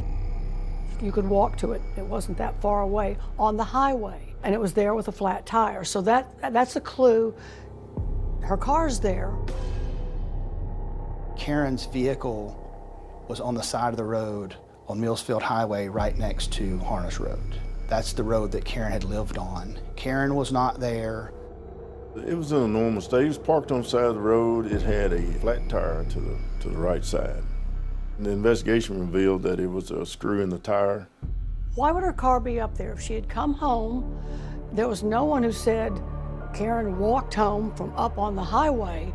So it would appear that Karen had left, but it wasn't very far for her to suddenly get a flat tire either.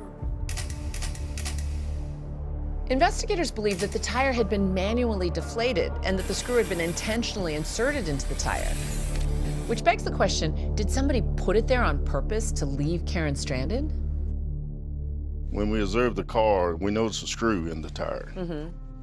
If you look at this very closely, it appears that this screw was manually inserted into the tire. It was literally screwed into the tire. Literally screwed into the tire. And my theory was right once we sent it off for forensic analysis. It was manually placed in that tire. And I wanted you to show me this screw. This is one that you actually ran over. This is the screw I actually ran over in my patrol unit that went all the way up in the tire. And you can see where it was on the road. Yeah. A lot of friction. A lot of friction. This screw has no friction. The lack of friction making investigators believe the screw hadn't been driven on. But how could that be? They had not been in Dyer County that long because they had moved there. Karen's from Pocahontas, Arkansas, which is about 2 hours from Dyersburg. And it was about 4 years later that she disappeared. The Swifts seemed to have a great life in Pocahontas. They were young and in love and devoted parents, as their friend Holly Sutton tells us. We met through just public school and ended up being fast friends. They were excellent parents. They had rules. They were fairly strict. They did everything with their children. We moved ultimately for my dad's job to Tennessee. It was just a better opportunity. I enjoyed it. It was very peaceful. I do think she was happy. I think that she wasn't necessarily fully herself in Tennessee. Karen wasn't acting like herself, and turns out there was a reason for it. Strains on their marriage, David's new job as a manager at a manufacturing plant, and Karen's apparent change in lifestyle in Dyersburg worried those closest to her.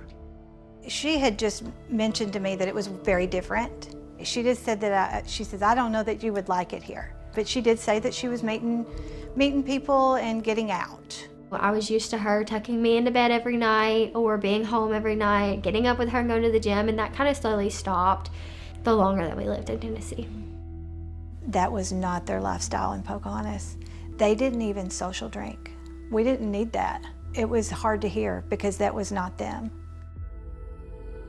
As soon as she went missing, it was Chief McCright's supposition that David, at the very least, had something to do with it. And we finally just decided that, hey, he's going to be the only person that can really help us in this case to tell us about where his wife might have gone. If you have a seat for me right over there. He came in and gave my guys an interview. That interview didn't go very well, we didn't think.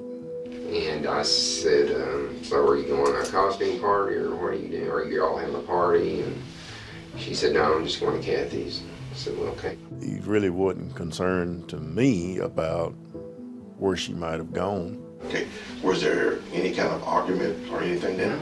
No, I just, it was very brief. I wanted to make sure that Ashley was okay and that she was okay, because I questioned Karen about driving and getting her. I said, you know, if you can't drive, I will get Ashley. And that was all the conversation was. Okay. How close did you get to her? Could you tell whether she'd been drinking or not? Oh yeah, you could tell. I could always smell she was drinking, you know. He was saying like, you know, that she drank and she was pretty much an alcoholic. Both drunk and been drinking, and she was so drunk once that she was had passed out. He was just so drunk that Sharon was drinking so much that. So that was just, you know, I should as a husband be concerned about where is my wife. If you had to use an estimated guess right now, where do you think she is? I don't know. I'm so worried about her. I would say my dad's reaction was, he was obviously very worried, but you have to think I was 9 and my sister was 5, so I think he was trying to put on a very brave face for us. As the search for Karen Swift continues, investigators are reminded of a horrible incident Karen had with a neighbor just months before. There was an issue where John Hogshooter had poisoned a couple of dogs in the neighborhood. One of the dogs belonged to David and Karen Swift. Anybody who has a dog and they say their neighbor poison their dog, that would certainly be bad blood. She doesn't hold back. If she feels that she's got something to say, she's going to say it. A suspect emerges for investigators.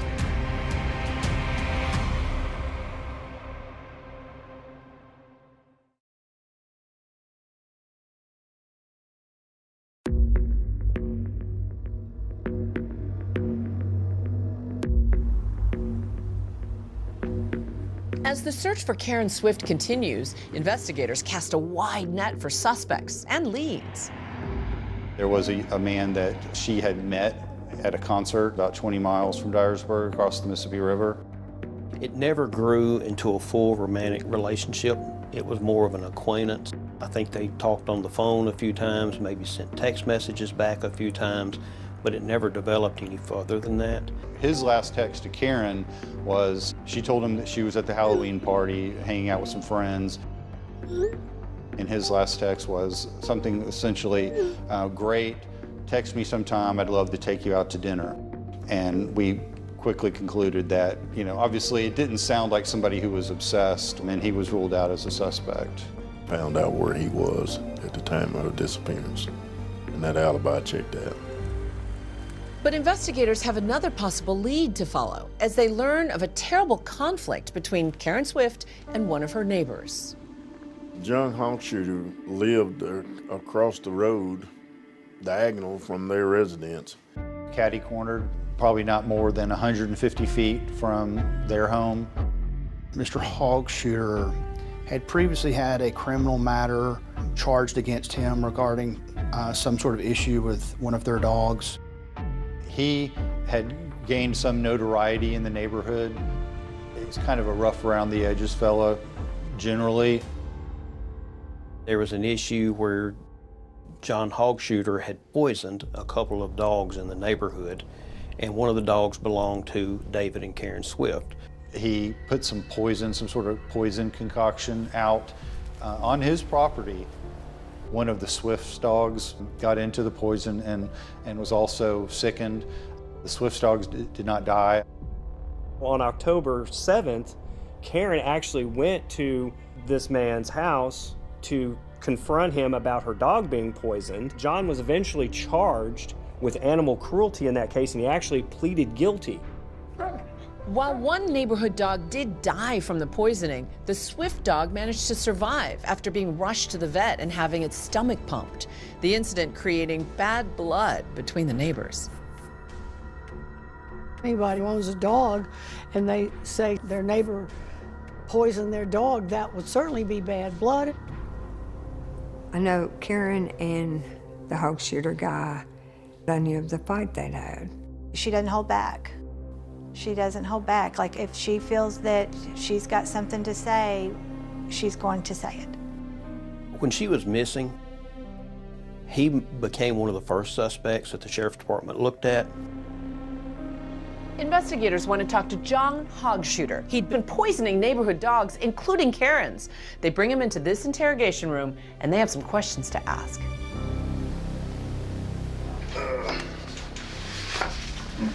General, what I want to talk to you about, I'm going to just shoot straight from the hip. Are you aware of what's going on out there where you live? Yeah, I'm well aware of what's going on out there. What I'm trying to do is clear people.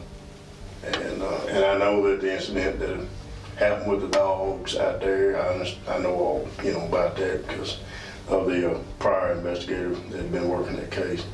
What I'm trying to do is find out your whereabouts on the 30th on that Saturday. We interviewed John and asked him that he, of course, we've been beat about the dogs, but we wanted to know, did he know Karen? His memories of Karen Swift differs from what others have said about the tension between the two of them. What we want to do is make sure you had no involvement in Karen's disappearance. I don't know. The only way I even seen a picture of this lady is my wife showed me a picture of her. I was like, oh, is that what she looks like? The only other time I've ever seen her is out mowing her grass in the summertime from my house. Had he ever had any contact with Karen? Had he spoken with her? What kind of involvement had he ever had with Karen or David or anybody else in that neighborhood? I go up there and talk to him and I sit out on the porch. From that area, from my house or his house, is the only time I've ever seen that lady. out there mowing the yard. She's in a bikini. What do you think? You know, everybody's gonna be. I was like, Right, I understand. we're men, you know. You're a man, you're gonna look at her, ain't you? Yeah, but you know, just like, yeah, she's in a bikini up there, you know, and that's it. And that's the only time I've ever seen her. And he said no. He just saw her at one time out in the yard, and, you know, like a neighbor waved or something to the nature of that. When did you find out that this woman was missing? When did you know about it? I would say probably somewhere in the middle of the week. This past week? Yeah, or whenever she came up missing, probably in the middle of the week. Somebody tell you, or you see it on the news, or? How did I find out? Maybe it might.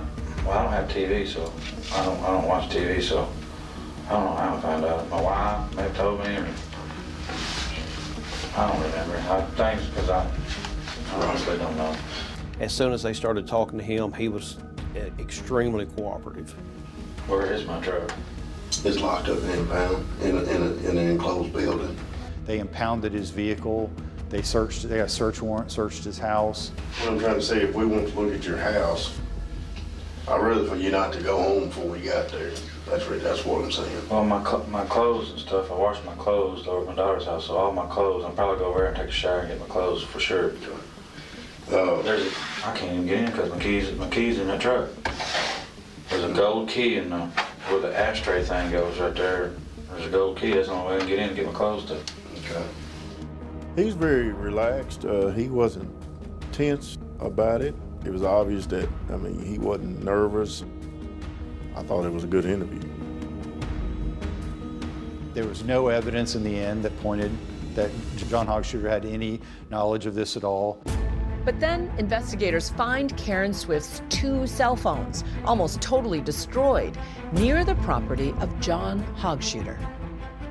Finding these 2 phones very close to John's property was very concerning for the police. When we discovered the phones, they were damaged. They were crushed. Somebody might have stomped them and then pitched them there.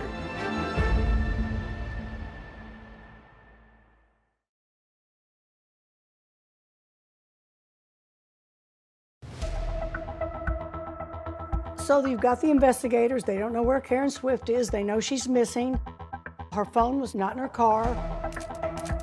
They didn't see it around the car, so they start searching for the phone. So we decided we were going to do a grid from where her car was found back to the house.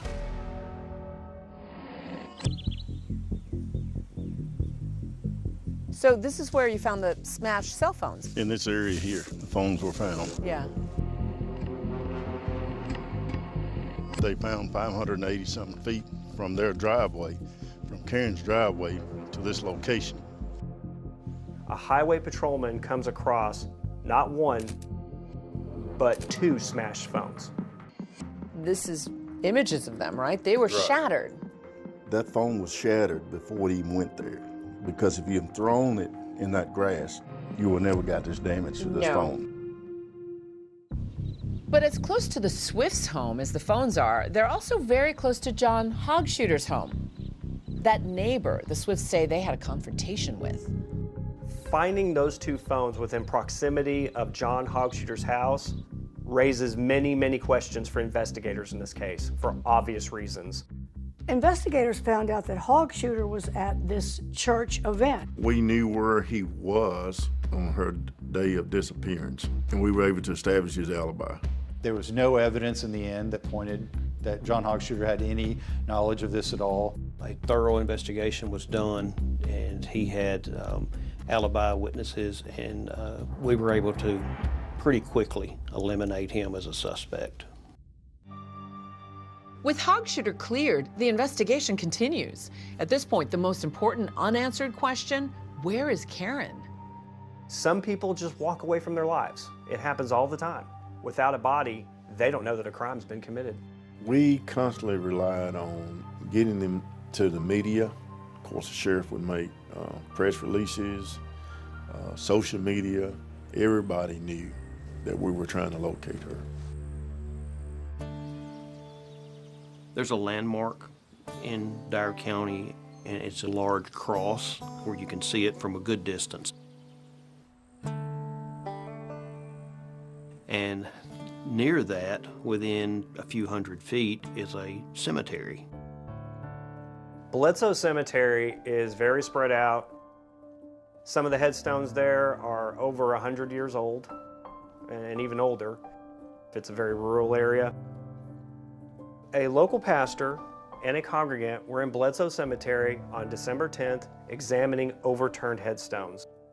And as they're surveying this type of damage, they notice a human body part coming out of some kudzu bushes.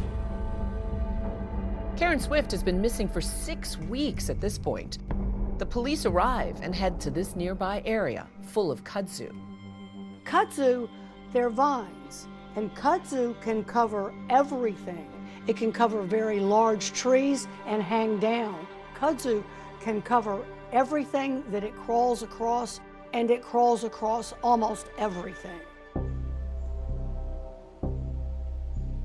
And this is the kudzu that was... This is the kudzu area. And all of this was in kudzu. Every bit of this was in kudzu. So it was hiding everything here? Yes, and the body was found somewhere in this area, maybe near that tree stump. The body was so badly decomposed, it was hard to tell how long it had been there. One thing was very clear, though. There was almost no way that this person just wandered off and somehow found themselves underneath these bushes and then somehow died. They certainly have an indication that it's a female, but they're not positive that it's Karen Swift. The body was found with just undergarments on. Yes. What does that tell you? Well, it lets me know that she did not leave the house dressed like that. The body is sent to the medical examiner, and dental records make the identification official. It is indeed Karen Swift. We went to the home to make the death notification. And we told David that we had found Karen. And his very words were, "You found it." You know, and we all like, "We found your wife, Karen. You found it." I don't have any audio or statement that backs that up, but I don't know that that statement proves anything. I know that the officer was trying to make something of that, but it's, in my opinion, not an admission or anything other than you found it. The 44-year-old's body was found near Bledsoe Cemetery, just 2 miles from her Dyer County home. Police identified Swift's body Sunday using dental records. They're not saying how she was murdered. No suspects have been named. Maybe it was just my dad who sat me down and told me that they found my mom, but I remember my dad being kind of very calm. He explained it in a way of mom's not coming back home and this is a new reality. And I think that he was trying to say it in the best way possible, but there's not really a best way possible to say that. It was one of those days where you just go numb and you just cannot believe that this is what it came to. And why? I was very upset when her body was found because of the kids and also David. And he was wondering what in the world could have happened. I thought maybe, maybe somebody saw her walking and, grabbed her or things like that. But the more I thought about it, I thought there had to be a little bit more to it. The autopsy revealed that the cause of death was blunt force trauma to the head. One thing that we were not able to tell was whether there was strangulation involved. Investigators may not be certain how, but they are now convinced Karen Swift was murdered. As they try to figure out who did it, what did they find under a spare tire?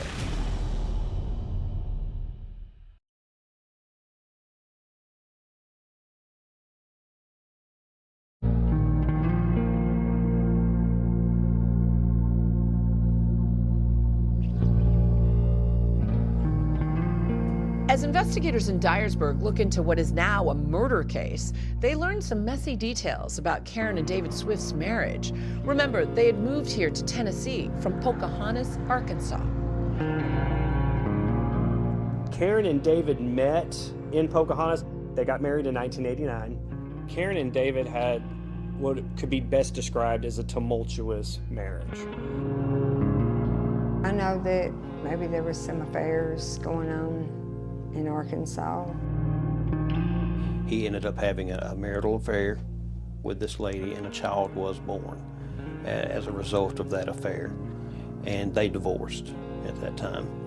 For a lot of couples, that might have been the end. But David and Karen are able to reconcile. They're divorced for only about 7 months when they remarry in 2000 and continue raising their 2 sons together. And so then David and Karen go on and have their daughters Ashley and Keely. Now, sometime in the mid-2000s, Karen has an affair. David finds out. He forgives her for this.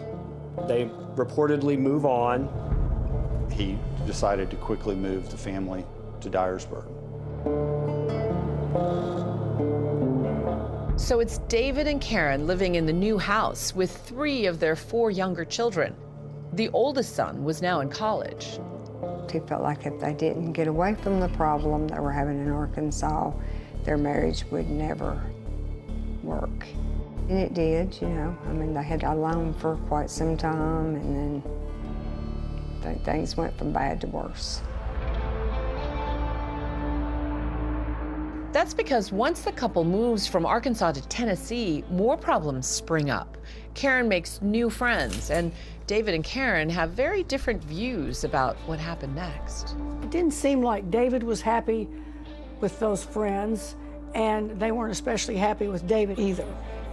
It was clear that once she started this friendship with these new friends, that she was moving away from David. It was midnight. I heard her sneaking out of the house. He talked about it in that police interview. You know, I've seen nights that she would speed down the drive and Ashley's chasing after her and stuff, not wanting her to leave and go out at night. It did get to a point where I feel like there was a little bit of shift in my family, and my mom was going out more, which made me start to question why. As investigators learn details about what was going on, questions are raised about the nature of David's behavior towards Karen and if his alleged behavior crossed a line. When David got upset is when Karen would be absent from the house. He wanted to know where she was. He would wake up, she would be gone, and he would get out to see where she was at. David might be following her, but to him, it made perfect sense. He told people he had reason to worry about her and their kids. And his attorney says he thought she might be cheating on him. If it's late at night and your kids are in bed and you're home after a work day, you know, you might understand why somebody would say, hey, what's going on? Or can I ask you some questions? I think David just wanted his wife to be at home where she should be with him and the kids. She claimed it was controlling. I don't think so. But Karen let it be known she had had enough. She wanted another divorce. Karen wanted to file for divorce because she felt David was too controlling of her. Frankly, if we had to go to court, the inappropriate marital conduct would have been what I would refer to as kind of a stalkish behavior. But Karen doesn't have enough money of her own to file for divorce, so her good friends, Bill and Kathy Bona, loan her the cash. Not only that, the Bonas say they gave Karen a second phone to use to get around her husband, to talk to her divorce lawyer. Karen told me that she had a secondary phone, that the number that she was talking to me on was a secondary phone, and she did not want him to know that she was calling and talking to me about a potential divorce. Investigators understand why they found those 2 smashed and discarded phones. She was afraid to be present when he was served. It was a substantial amount of money that she was asking for, so I think that had a big impact on David when he received that. And in the meantime, the couple continues to live together in the same house. She was living downstairs. David was sleeping upstairs. I didn't notice anything different, you know. We all went about our business. She chose to live in the home. And my take on it was that she wasn't afraid of him. She didn't ask for order of protection because there had been no issues of physical violence. David continued to say things to Karen, wanting to call the divorce off. He wasn't happy about the divorce. To prosecutors, the possible divorce and the issues in the marriage are reaching a boiling point. I believe that he had the attitude they had reconciled before or had problems before, and perhaps they could just talk through it and continue on with their life. And he said she wasn't having it. He said there was just no way. Was it enough of a motive for murder? Investigators had some evidence, including those smashed cell phones found here. And there were those divorce papers that David seemed to have hidden under the spare tire in his car. This here is not adding up, because if I'm getting a divorce, why do I need to hide them in a car, in the trunk, under a spare tire? I don't have an explanation if he had just stuck them there or if he had inadvertently set them there. It was only 20 days after she filed for divorce that Karen went missing. To investigators, it's a lot of smoke. But the truth is, there is simply no hard evidence linking David Swift to the crime. And the district attorney general in office at the time is not willing to charge him. I think he was concerned that you only get one chance to try the case. For more than a decade, the town wonders, is there a killer walking free? Then in 2022, finally, an arrest. Give me a thumbs up if you can hear me. And I got a chance to talk to that man from behind bars. Did you ever feel like you had a cloud of suspicion over you? Am I talking with the killer? And another woman emerges with a harrowing account. How would what she says affect the Karen Swift case?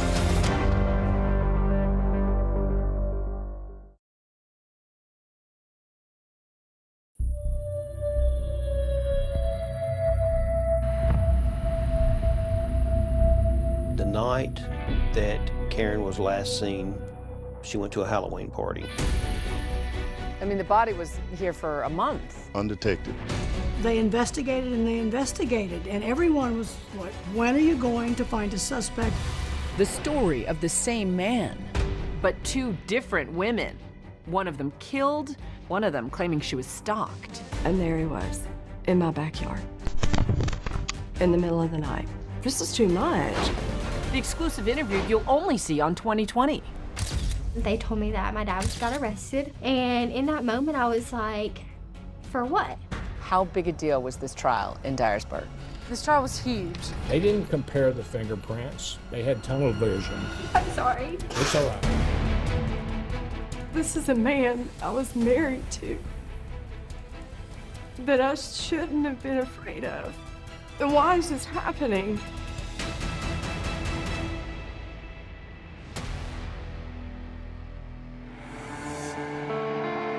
Today we've intensified our search.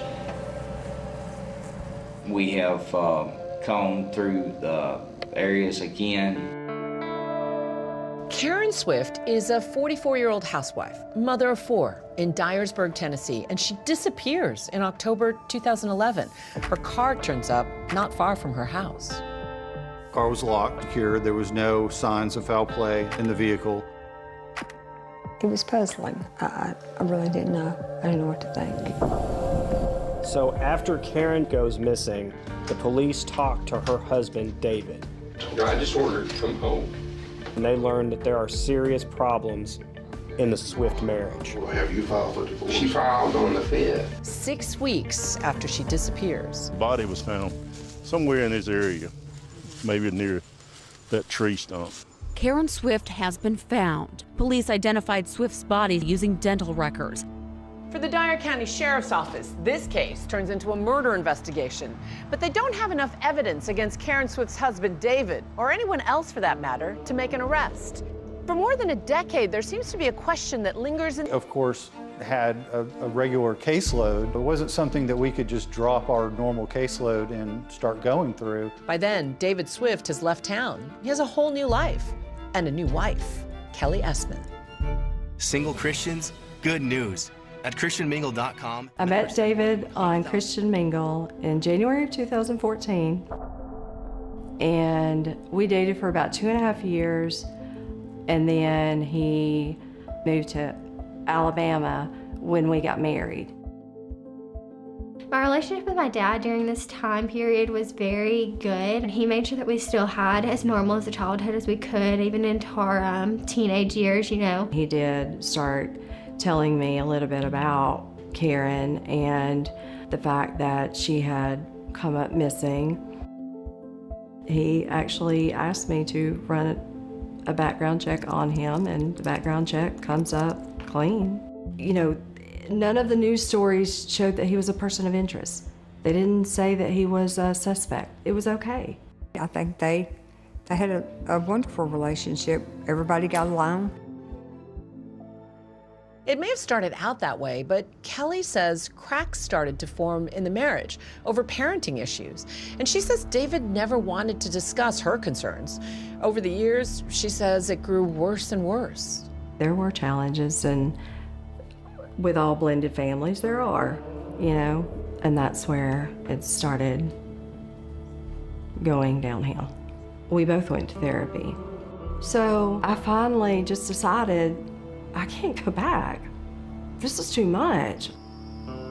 He finally said that he would file for divorce.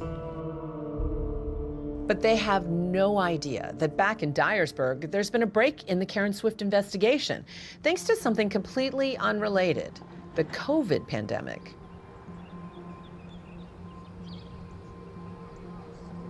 It was actually good for this case, because at that time we were not allowed to have in-person court. We were not allowed to have jury trials, so we had a lot of time that was just downtime in the office. We were alone in the office for, I want to say it was around 6 weeks. Looked at every page that was compiled by the Sheriff's Department. And that's how the case basically was rejuvenated, and we started back with a lot more detail looking into it. We just basically came to the same conclusion that, yes, David Swift did it. We noticed maybe that there were a few things that we would like to have to prosecute the case that were not there. In particular, they say they want information stored on Karen Swift's cell phones, found smashed not far from her home. After a year of trying, experts can't recover that data, but prosecutors say they do come up with more digital evidence from David Swift's computer. In the days and weeks after Karen vanished, they found that her husband had been visiting all of these multiple dating sites. Why is David looking at dating sites when she hasn't even been found? David Swift's lawyer claims other people in the house may have been using that computer and accessing those sites. The prosecutors decide they have enough to take the case to a grand jury. David Swift is indicted. We would never take a case to trial that we did not feel like we could be successful with prosecution. And at that point, we felt that we could. An arrest has finally been made in the 2011 murder of Karen Swift. David Swift was arrested today in Alabama, where he was living with his new wife. David Swift is charged with premeditated first-degree murder. He was shocked.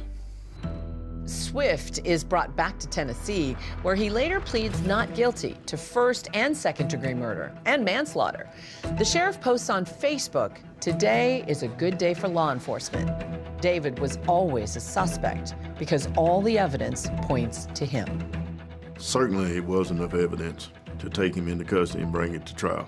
Every rumor, every piece of information that came in, we followed up. No one else had a motive. No one else had the opportunity, and he had all of those things. They told me that my dad got arrested, and in that moment I was like, for what? What could they possibly have that they arrested him for? Something that happened so long ago. I think they just wanted to make an arrest to say, we got somebody, because they were getting so much flack from people. There was nothing groundbreaking, no scientific evidence or anything other than what was in the file. And I'm not saying that Danny Goodman or his office did anything unethical or improper, but sometimes when pressure is applied or pressure is present in a situation, decisions get made, and we just disagreed with his decision to charge David Swift. I remember getting that first phone call from him after he was in the jail, and I remember his first words weren't, you know, they weren't about him, they were about us, and that everything was going to be okay. I spoke to David Swift in a jailhouse interview. David, because this is the moment to clear the record, did you kill your wife? No, absolutely not. She wasn't afraid of me one bit. We never had no domestics, no violence. Because of the pending criminal charges, Swift says he couldn't talk about the details of the case, but he denied any violence in the marriage. So you said no domestics, meaning you never hurt Karen? Never. Never raised a hand to her? And on no female, ever.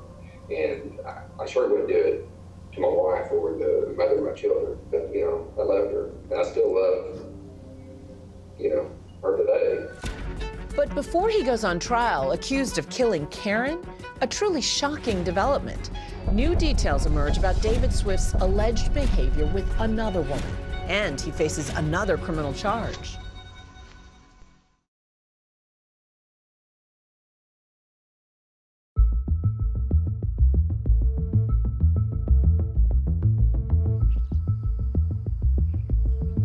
Weeks after David Swift is arrested and charged with his wife Karen's murder, he's released after posting a $200,000 bond.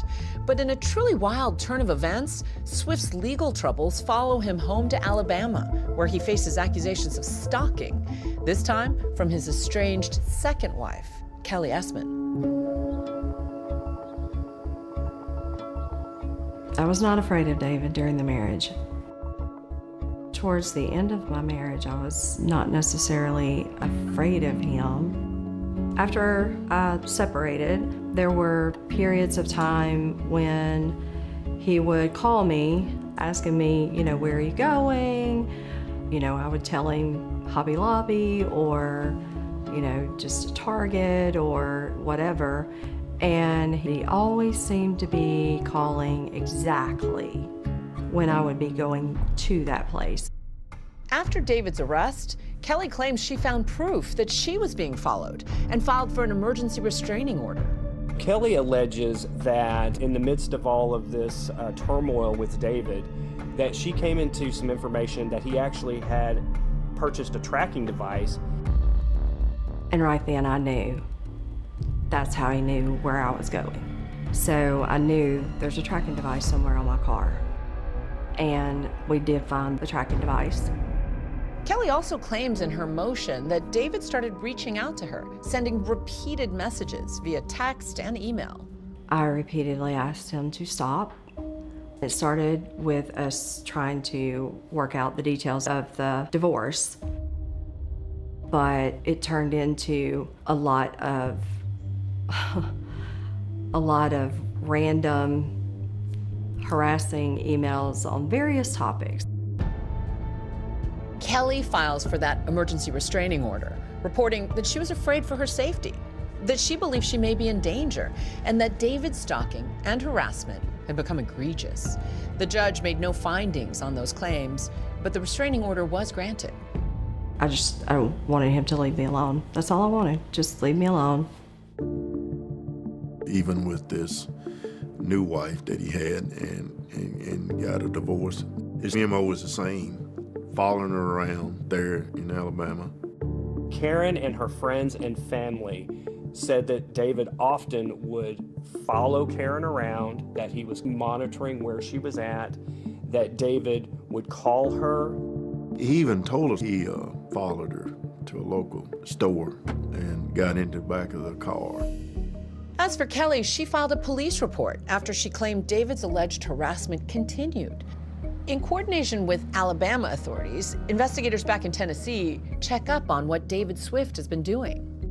When he was put on a bond, the judge allowed an ankle monitor to be put on him. That brought to light data showing that he had been to her house on several occasions and following her. And the sergeant calls me, and I'm like, how's that possible? That he knew where I was going. And he said, we think he's got a tracking device on your car.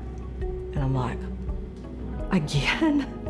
Police pore over Kelly's car looking for a tracking device. They don't find one, but Kelly says she does find something chilling on her security camera system, which 2020 was able to obtain. I pulled up the feed from that night, and there he was in my backyard in the middle of the night. He had to drive 40 minutes one way to get to my house. And at one of the times he saw him at my house was in the middle of the night for an hour and a half. When I see the video, that's when I become very confused, fearful. And why is this happening? Why is he doing it? I didn't give him any reason to. This is a man that I was married to, that I shouldn't have been afraid of. David's charged with felony stalking in Alabama, and his bond in the Karen Johnson Swift murder case was revoked. Things moved pretty quickly after that. After they got the indictment, they arrested David Swift. There are pictures of him getting in the car. With his bond revoked, Swift is brought into custody and sent to Tennessee. He's been charged with stalking down there. They're going to handle those charges once we dissolve this case here. David Swift has yet to enter a plea to the stalking charge. His lawyer handling the case hasn't responded to 2020's request for comment. With Swift sitting in jail, attention turns back to his fast-approaching trial for Karen's murder. The case is big news in a small town, and both the prosecution and the defense are about to pull back the curtain on the Swifts' private lives. Did anyone have no clothes on in the hot tub? What exactly was going on at those hot tub parties? And what did they have to do with Karen's case?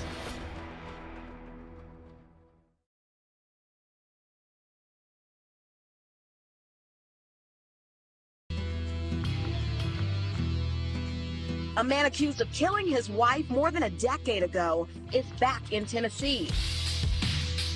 We'll bring you inside of the courtroom as both sides prepare for trial. News of David Swift's trial puts Dyersburg on the map in a way locals have never seen. When there was finally an arrest in Karen's case, you had TV crews, newsprint media, all these people flooding in to Dyersburg. How big a deal was this trial in Dyersburg? This trial was huge. It was high profile. It's been the #1 trial of public interest in Dyersburg. Interestingly, Karen Swift's murder trial doesn't take place here in Dyer County, Tennessee. Instead, a judge issues a change of venue, and David Swift is tried for murder 50 miles from here in Weakley County, Tennessee. As opening statements begin, the prosecution makes it clear that there is no smoking gun against David Swift. You are not going to see fingerprint analysis. You're not going to see ballistic testing. We will, however, give you several pieces of a puzzle. And when we get through giving you all of those, we think that we're going to have a complete picture. We knew that a jury would want to see some type of weapon that was used for the murder. And it was just, we were never going to have that in this case. But the prosecution lays out their theory that David Swift didn't actually need a weapon. We submit that the defendant dragged her to the garage. Once inside the garage, the defendant stomped Karen on her head with such violence that it caved her skull in. I was shocked when I heard that because I had not heard that before, and I'm like, okay, we'll see the evidence of that. The autopsy showed that there was starburst fracturing on the left side, which indicated that her head was against something solid and then was struck from the other side. And our theory is that solid object was the concrete in the garage. The defense counters that the investigators never found any evidence in the garage to back up this theory. So you actually walked around the garage and looked at it when you first went out there with Mr. Swift? Yes, sir. All right. You didn't see any blood or smell of strong bleach, did you? I did not. The prosecution then switches gears to focus on Karen's abandoned car. Remember, investigators say that her tire appeared to have been deliberately punctured. The flat tire, I think, is one of the more significant pieces of the puzzle in this case. One thing I did observe was a screw that was in groove number 3. The screw was slightly below the tread surface. Does that have any significance to you in your examination? Yes. When a object punctures the tire in the tread area, it will actually rebound as it goes through the tire because of the elastic nature and the structure of the tire. Could you imagine a situation where a screw entered the tire in service like this, where it ran over an object, perhaps a pebble or a stone, that could have forced the screw head beneath the tread surface? Well, I wouldn't say it's impossible, but I would say extremely improbable. It was their contention that the tire was intentionally deflated as a ruse to make people believe that Karen had actually suffered from a flat tire, and that's why her car was there, when in fact that was not the case. But the defense brings in their own expert, who testifies that the screw could have accidentally punctured that tire. There's other vehicles could kick up screws or nails. You know, say you're following a construction vehicle and some are on the back of the trailer and they bounce off and you just happen to be behind it. Who knows what angle it's going to strike your tire at as you're going down the roadway. My expert actually did test on a light tire on a similar wheel and, tried to recreate that and explained it to the jury. And I think the jury has to decide which they believe. The prosecution also calls Karen's friends, Bill and Kathy Bona, to the stand to testify about how they viewed Karen and David's relationship. She finally started taking action when she started getting the confidence to say, I'm just done. I can't do this anymore. And the controlling and accusations, she was ready to be done with the marriage because she needed to get out. The defense argues that Karen had full control of everything she did. She did the behavior she wanted to, and that's just a reality. And as we move on closer to the time she got a divorce, she would come and go as she wished. Prosecution asks the Bonas about Kathy's 40th birthday celebration, where they hosted an after party with a group of their friends, which included the use of their hot tub. The Bonas testify that this party led to a confrontation with David Swift. How were people dressed? Some people had swimsuits, a couple people did not. When you say they did not, did they have anything on? No. They were nude. Yes. Do you know if Miss Swift was in the hot tub? She was, yes. I mean, I don't remember specifically seeing her, but she enjoyed getting in the hot tub when she came over, in the wintertime when it was cold, so I'm sure she was. Was Mr. Swift present that night? He wasn't at first, and he wasn't invited, and he wasn't welcome. Mr. Swift burst into the door, there and startled me and asked where Karen was. What was his demeanor at that time? He was agitated, I would say, but I would also say it really caught me off guard. I thought, I don't like this, and I went to get out of the chair to go, ask him to leave, basically, and he came down the stairs and left. How did he appear when he came down, as far as his attitude and demeanor? I mean, he came down the stairs and left abruptly and left through the door, quickly enough where I couldn't even really get a word in edgewise. The prosecution plays David's full police interview in court, where he confirmed that he would sometimes follow Karen to the Bona's house. Karen started sneaking out of the house, and she would go to be with Kathy and Bill. Now, when you say go to be with them, what do you mean, go to party with them? Go party and naked in the hot tub in the backyard. There was a lot of information about the hot tub parties and all of that. So It kind of verified the rumors that were going around that something somewhat wild was going on. And there is key testimony still ahead as one emotional witness makes waves. We can call you next witness. Ashley Swift. And David's own daughter prepares to testify at her father's trial. What will she say when she takes the stand?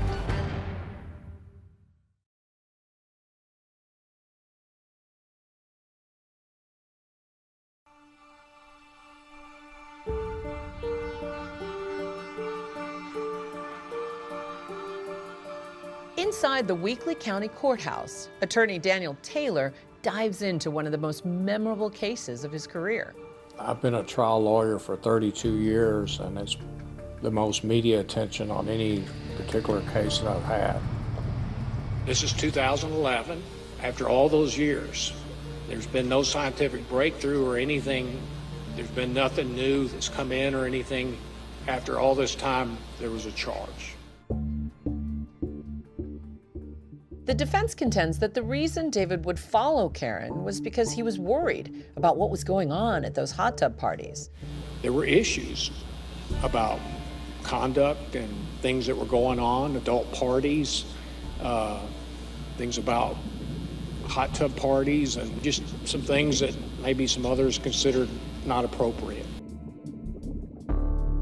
They call her friend, Robin Alford, who testifies that she saw Karen passed out at Kathy Bona's birthday party.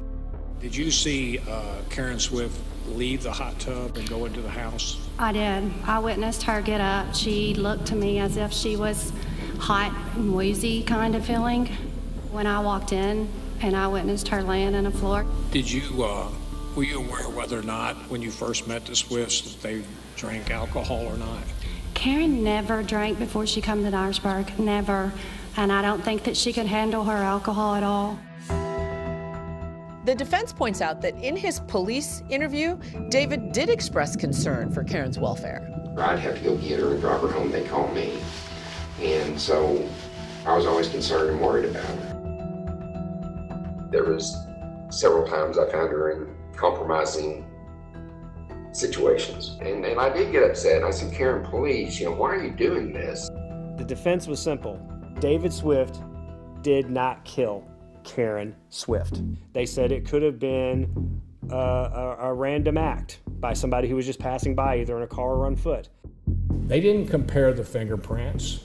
They just tested David Swift. They had tunnel vision.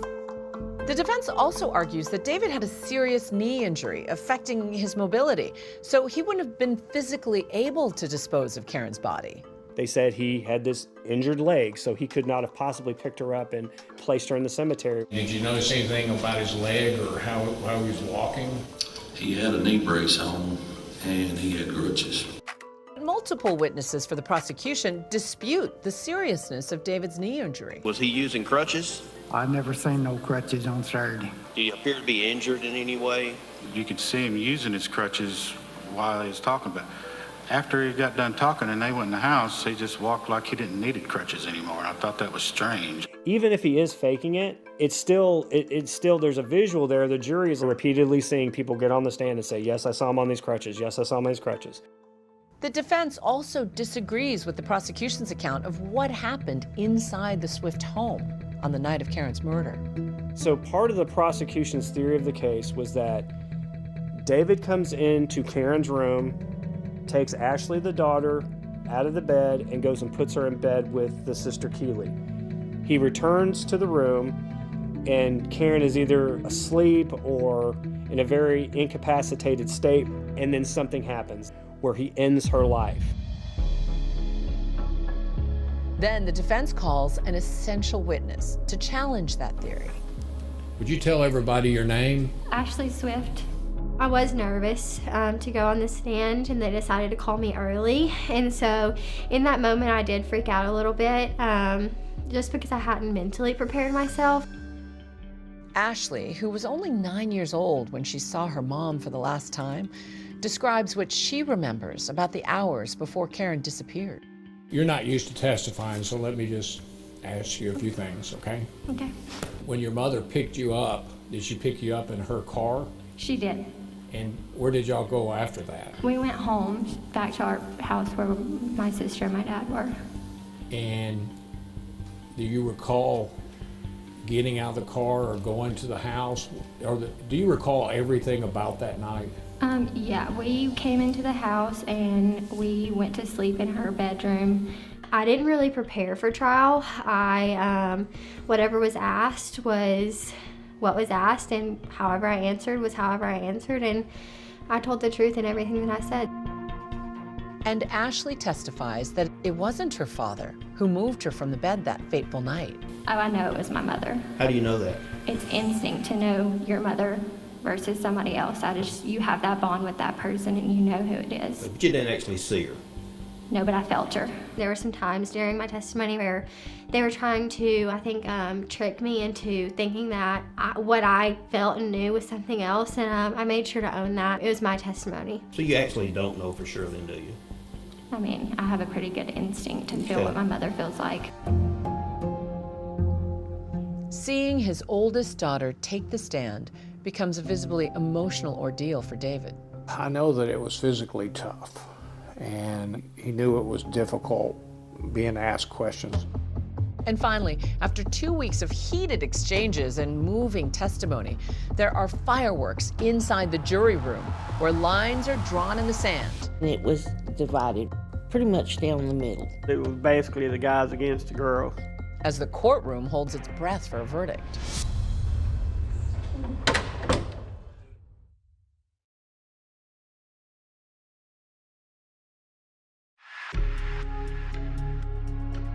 After 6 days of emotionally charged testimony in David Swift's murder trial, it was time for the lawyers on both sides to make their final plea to the jury.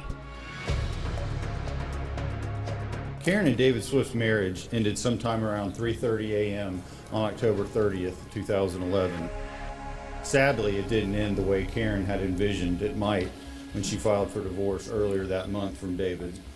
My job in closing argument was to convince the jury that there was only one person that could have done this, and that's what I attempted to thread all the evidence together and present them with a coherent theory of what happened that evening. There was only one person in the planet that could have killed Karen Swift, and it was David.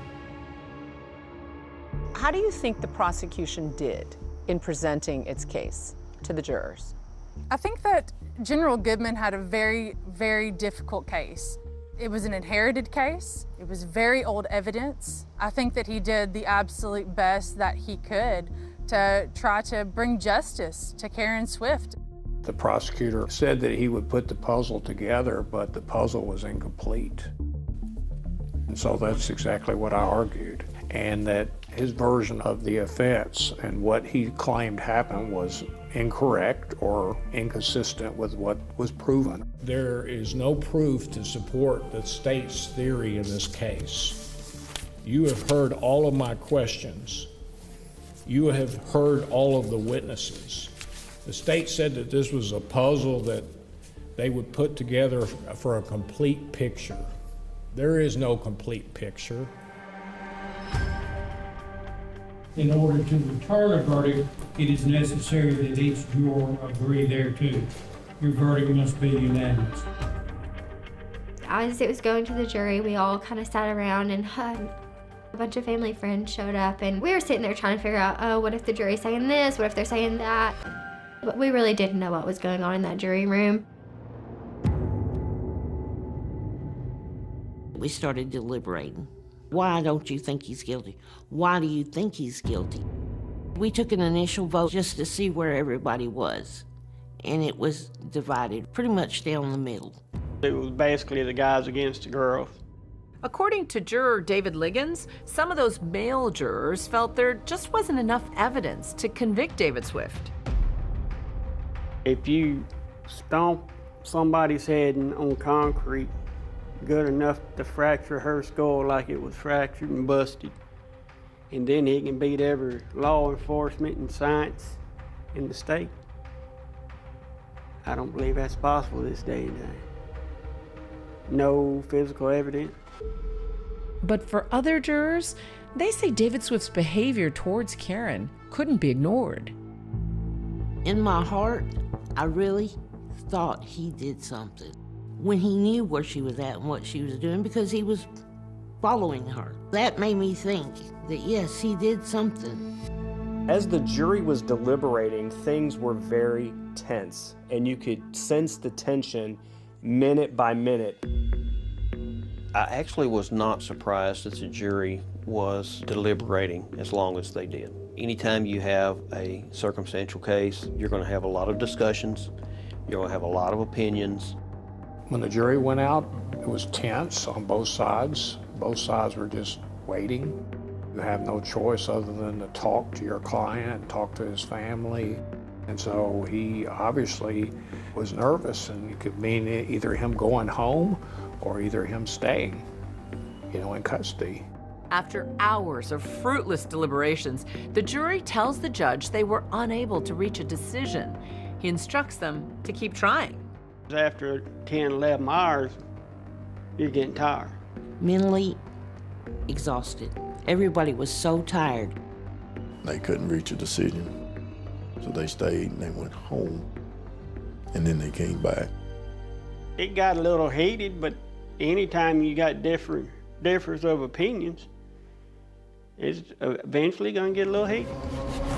Finally, after 2 days of deliberation, the jury announces it has reached a decision. When we walked back in there, everybody was looking, of course. They're going to see if they can tell whether you voted not guilty or guilty. Anybody would have voted like we did. But I do remember looking out in the gallery. I saw one lady, she was shaking, and the longer it took, it was obvious to me that she was becoming more nervous, and this was pretty much the scene inside the courthouse. I just prayed we had done the right thing. Madam Foreperson, has the jury reached a verdict in this case?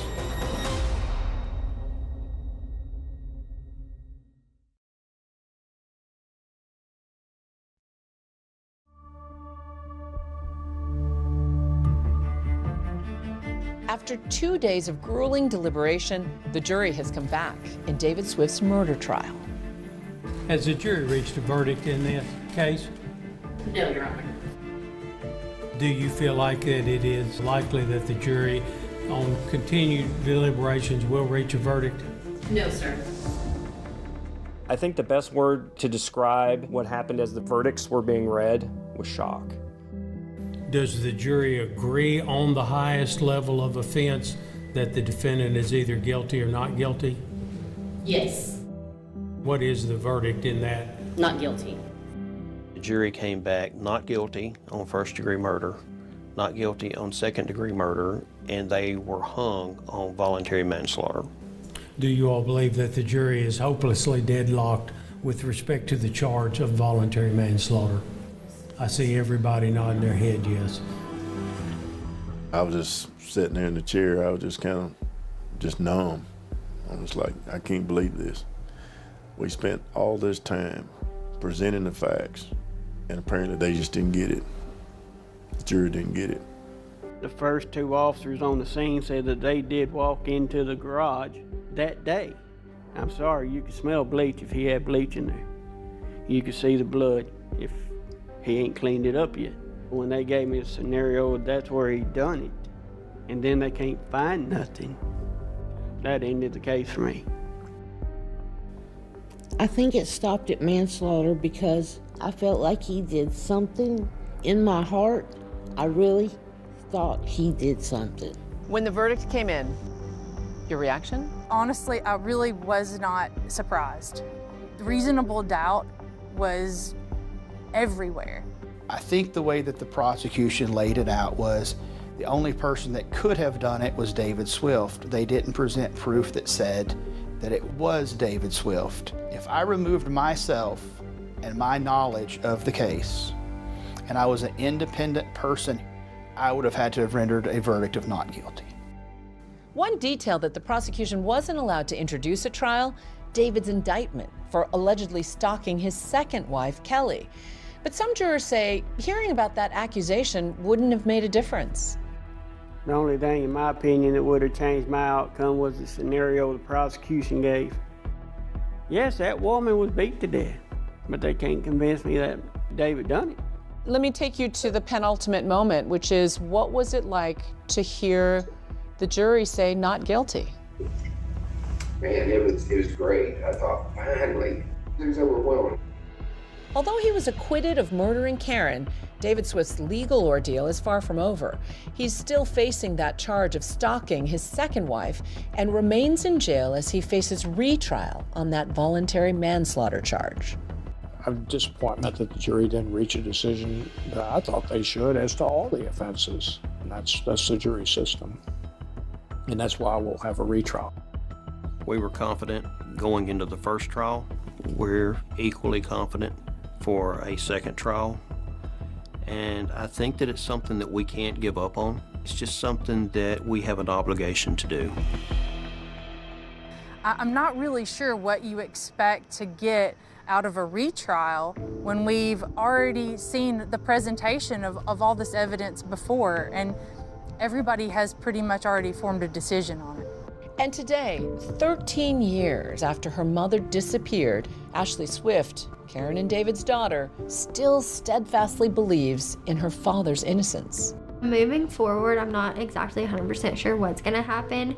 I hope that we can get my dad home soon. He is currently sitting in jail for something that, he shouldn't even be in jail for. David has missed out on a lot of special things. He has missed the birth of a grandchild, his daughter's graduation from dental hygiene school, his oldest daughter, Ashley. He has missed Keely graduating high school.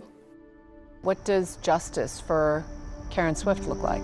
I think that in a situation like this, I think that we have to unfortunately reconcile with the fact that there may not be justice. I will always remember Karen, and I think everybody should remember Karen by her love for children, that she was a great mother and she was a great friend. I think one of the things I want people to know most about my mom is she's a very caring and nurturing person, and she would do anything for any of us kids or my dad. I would love to have my dad around again and, really fight for justice for my mom.